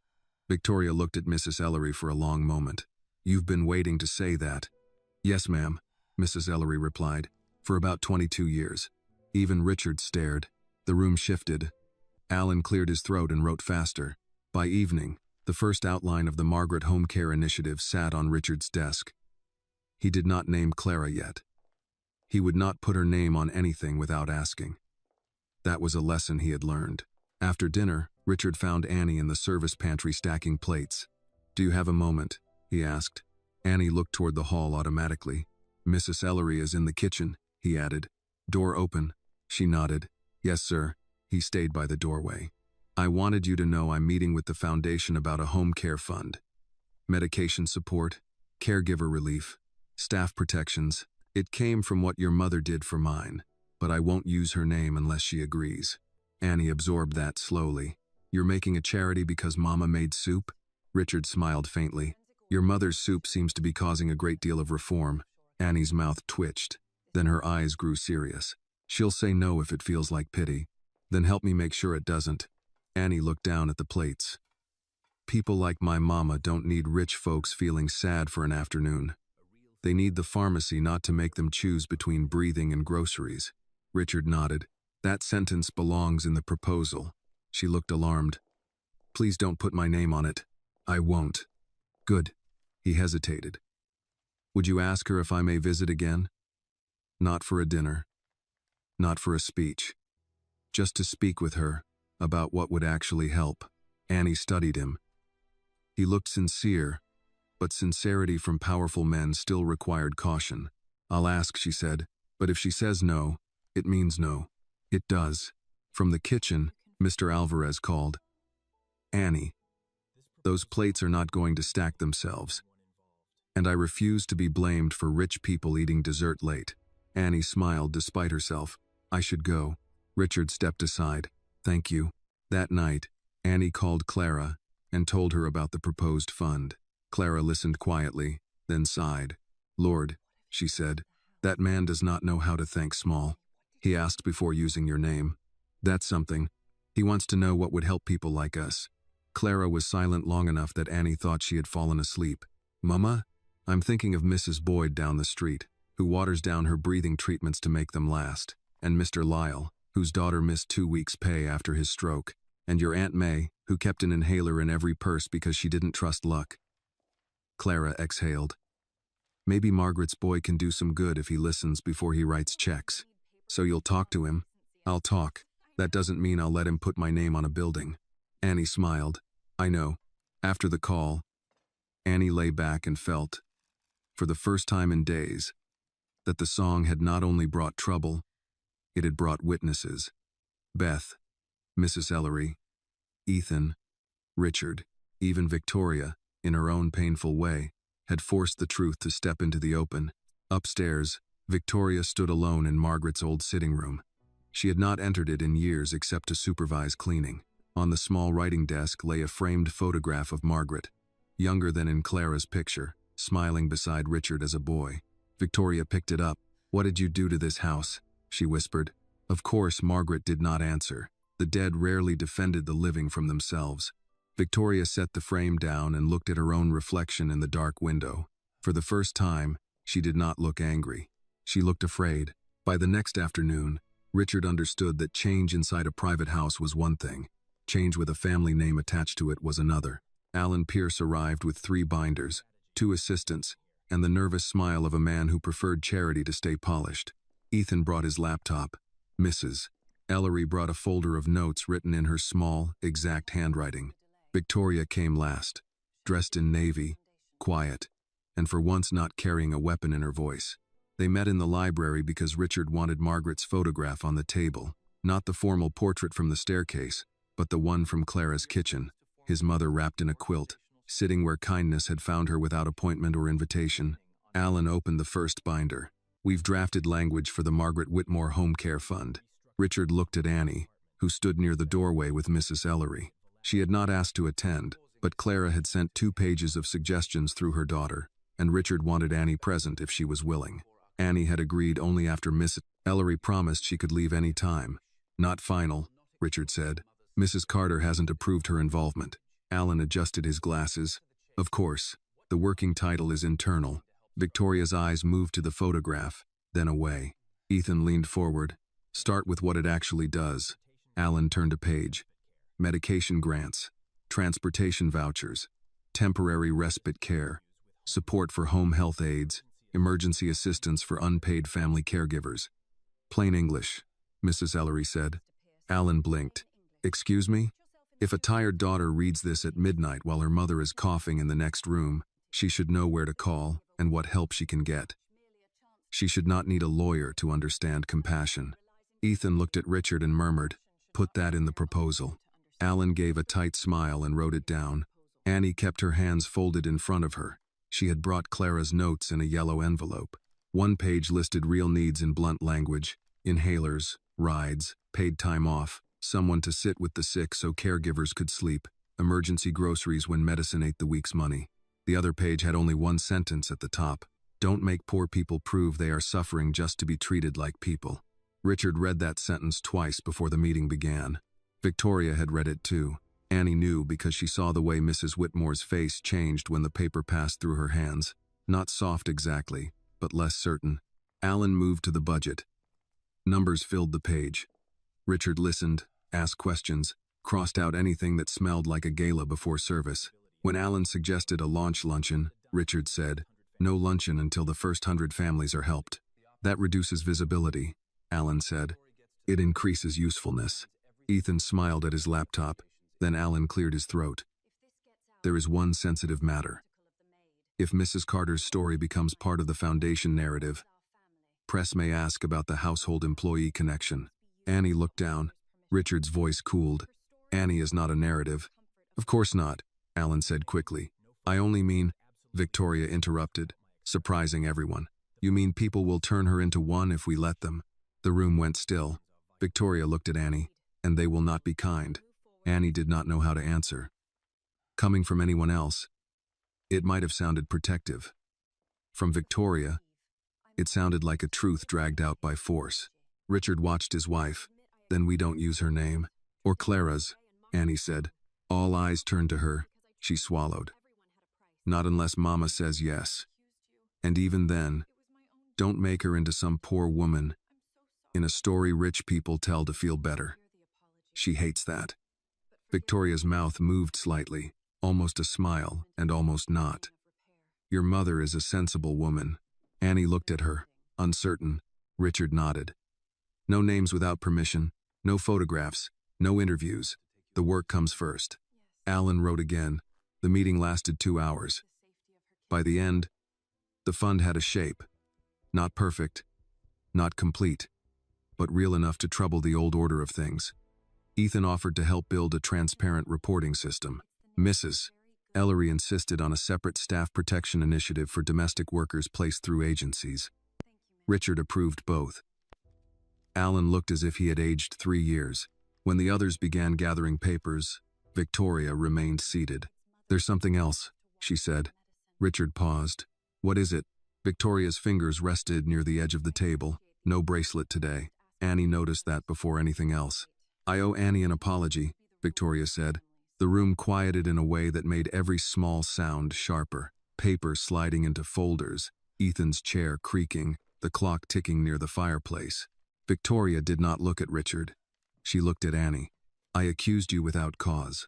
I tried to send you away. I mocked a song that belonged to your mother and to Margaret. I offered money because I believed everyone has a price, and I was wrong." Her voice tightened. "I was jealous and afraid, but that does not excuse cruelty." Annie stood very still. Victoria continued, each word chosen with effort. "You did not owe me silence. You did not owe me gratitude. And you did not deserve what I did." No one spoke. Annie had imagined apologies before. In her imagination, she always had something strong to say, something her mother would be proud of. But the real moment left her tired. She did not want victory. She wanted the past few days not to have happened. "I hear you," Annie said at last. Victoria nodded once, as if she understood that forgiveness had not been offered. Richard's face showed relief and grief together. Ethan looked down, blinking. Mrs. Ellery spoke calm as ever. "That is a beginning." Victoria let out a breath that almost became a laugh. "You would say that?" "Yes, ma'am, because it is not an ending." Later, after Alan and his assistants left, Richard asked Annie if she would like a car home to see Clara for the evening. Annie accepted. She wanted her mother's kitchen, even for an hour. Before she left, Victoria approached her in the foyer. Not too close. "Annie." "Yes, ma'am?" Victoria held out a small envelope. Annie stiffened. "It isn't money," Victoria said. "It's the name of a pulmonologist. Good one. No obligation. No performance. I already called. They accept charitable referrals through the hospital. Not through me." Annie did not take it right away. Victoria lowered her hand slightly. "You can throw it away if you like." Annie took the envelope. "Thank you." Victoria nodded. "Your mother should not have to water down medicine." The words struck Annie. She had not told Victoria that. She had said it to Richard, and Richard must have repeated it in the meeting. For the first time, Annie saw something other than pride in Victoria's face. Shame, maybe, or recognition arriving late. "I'll ask her," Annie said. "That seems to be the rule in your family. It should be the rule in more families."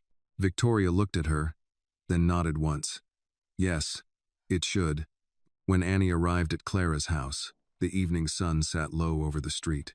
Clara was at the kitchen table with a cup of tea, and the moment Annie stepped inside, her mother looked at her face and said, "Well?" Annie set the yellow envelope on the table, then the doctor's referral, then sat down. She apologized. Clara lifted her eyebrows. "The wife?" "Yes, ma'am." "Did it sound like a door opening or a window cracking?" Annie thought about it. "A window. That's still air." Annie smiled faintly, then told her about the fund, the notes, the promise not to use Clara's name without permission. Clara listened, tapping one finger against her mug. "Margaret would like the medicine part," Clara said. She hated seeing people suffer because help was tied up in forms. "Will you let them use your name?" Clara gave her a look. "Don't rush me. I'm not. You are in your face." Annie laughed for the first time all day. Clara picked up Victoria's envelope and read the doctor's name. Her expression shifted. "This doctor is good. You know him?" "I know of him. Mrs. Boyd tried to get an appointment and couldn't. Do you want me to call?" Clara held the paper for a long moment. Pride sat in her eyes. But so did fatigue. Finally, she said, "Yes. But not because that woman gave it to us. Because breathing matters more than pride." Annie reached across the table and took her hand. That night, Richard did not ask Annie to sing when she returned. He did not need to. The house itself felt different, not healed, not clean, but less determined to lie. Victoria remained in her room. Ethan sent Richard the first draft of a public accountability report with a note. Grandma would probably mark this up in red pen. Richard smiled and placed the handkerchief beside the report. Before bed, he walked to the sitting room where he had first heard Annie's song. He stood near the sofa, listening to the quiet. For years, quiet had been the sound of loss. Now it felt like space being made. He hummed one line of the lullaby, softly, not to provoke, not to remember perfectly, but to thank what had returned. Then, for once, he went upstairs before midnight.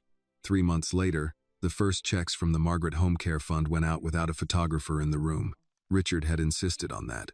No ribbon cutting, no champagne breakfast, no smiling board members standing beside women who had spent the night changing sheets, measuring medicine, and wondering whether the pharmacy would let them split a payment.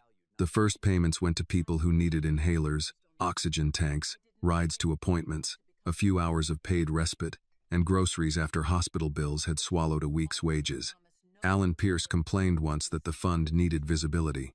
Ethan answered before Richard could. "People breathing is visibility enough." Alan stopped complaining after that, at least in rooms where Ethan could hear him. Clara refused to let her name go on the fund at first. "I didn't save that woman so my name could sit on a brochure," she told Richard when he visited her kitchen again. Richard sat across from her with both hands around a mug of tea Annie had poured. "Then no brochure. You rich people always say that before somebody prints something glossy." Annie, standing at the stove, smiled into the pot of soup. Richard nodded. "Fair. Then the fund stays under my mother's name publicly. But privately, I want you advising us." Clara narrowed her eyes. "Advising means what?" "It means telling us when we're being foolish." "That sounds like unpaid work." Richard blinked. Annie covered her mouth. Clara leaned back in her chair. "I'm teasing you, Mr. Whitmore, mostly." "Richard," he corrected, as he always did.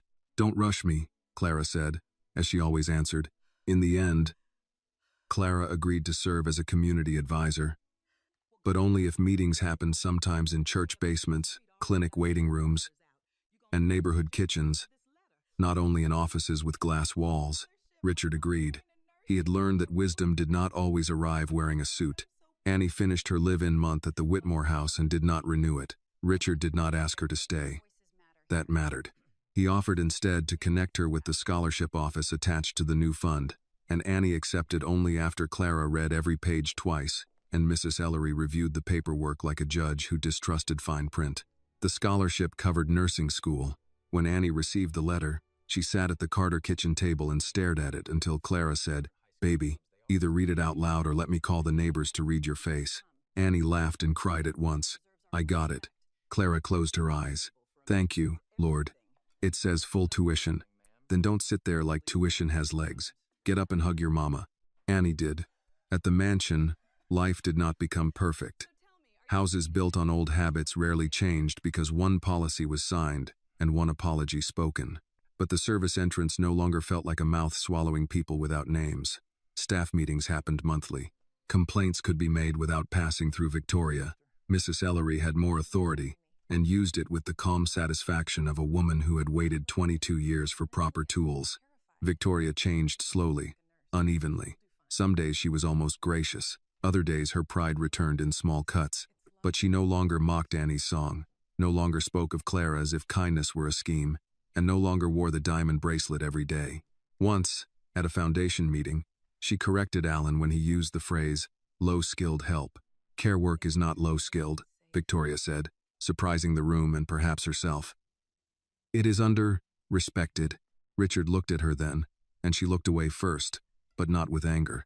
Ethan began visiting Clara with Richard on Sunday afternoons. At first he came because his father asked. Later he came because Clara made him tell the truth about his life in a way no one at the country club ever did. You dating anybody? Clara asked him once while cutting cornbread. Ethan nearly choked on his tea. Mrs. Carter. That means yes, and it's complicated. Richard laughed so hard Annie had to hand him a napkin. As for Richard's sleep, it did not heal all at once. Some nights he still woke at 2:17 and reached for a grief that had become familiar, but he woke differently now. He no longer sat in the dark believing he had failed his mother beyond repair. On his nightstand sat three things: Margaret's photograph in Clara's kitchen, the handkerchief with MW stitched in blue, and the copied lyrics of the lullaby in Annie's careful handwriting. He had stopped trying to buy sleep. He had started learning how to receive peace. One evening in early fall, Richard came to Clara's house alone. No driver at the curb this time. He had driven himself in an old blue pickup. Ethan joked made him look like a retired contractor. He carried a small framed photograph under one arm. Annie opened the door. She wore nursing scrubs from her orientation day, pale green and still stiff from the package. Richard paused. You look official. I feel terrified. That's often how official begins. She stepped aside. Mama's in the kitchen. Clara sat at the table with her oxygen machine nearby, though she was not using it. Her new doctor had adjusted her medication, and while she was not suddenly well, she was steadier. There were better mornings now. That was enough to make Annie grateful. Richard set the frame on the table. It held a copy of the photograph of Margaret in Clara's kitchen. I thought you should have this one, he said. Clara looked at it for a long time. She looks tired. She was. She looks safe. Richard's throat tightened. She was. Clara touched the edge of the frame. Then I'll keep it. They ate soup and cornbread, because Clara insisted important evenings required both. Annie told them about orientation, about a professor who scared half the class, about learning how to take blood pressure on a plastic training arm.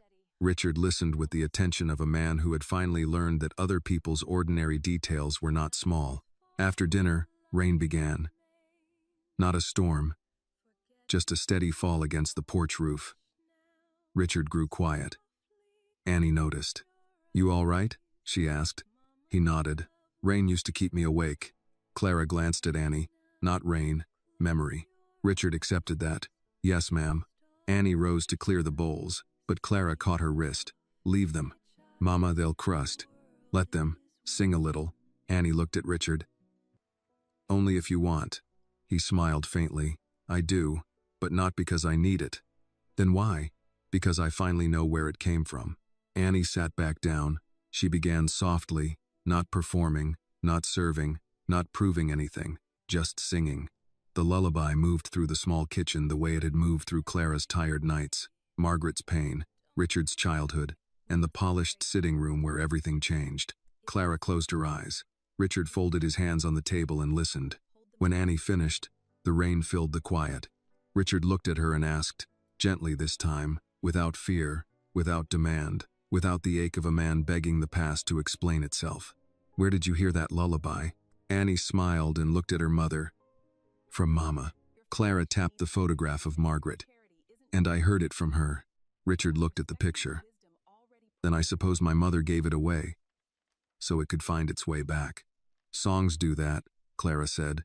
So does kindness, if people don't bury it too deep. Richard leaned back in the chair. He felt tired, but not hollow.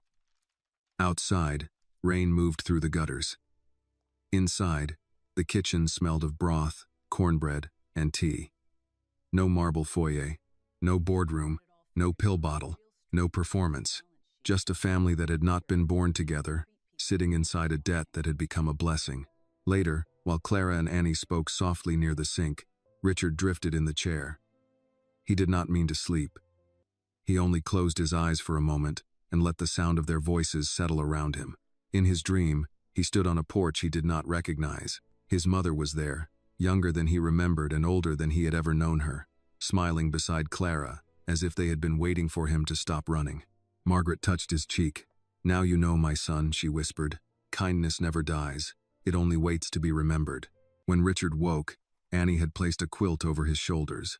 For once, he did not apologize for sleeping. He only held the edge of the quilt, listened to the rain, and whispered, "Thank you, Mother." And in the small Carter kitchen, where the old song had found its way home, Richard Whitmore closed his eyes again and slept in peace. This story reminds us that kindness is never small, even when it comes from someone the world chooses to overlook. Clara did not help Margaret because she was rich, and Annie did not sing to be noticed. They simply offered comfort when another human being needed it. Years later, that quiet act returned as healing, truth, and justice. The lesson is clear. Money can build a mansion, but only compassion can make a home. We should never judge people by their job, color, or place in society, because sometimes the person standing quietly in the corner carries the very grace that can save a life. This video is a work of fiction created with the assistance of artificial intelligence. All characters, events, and situations are not real and do not represent any actual people or true stories. The content is intended for storytelling and emotional illustration only.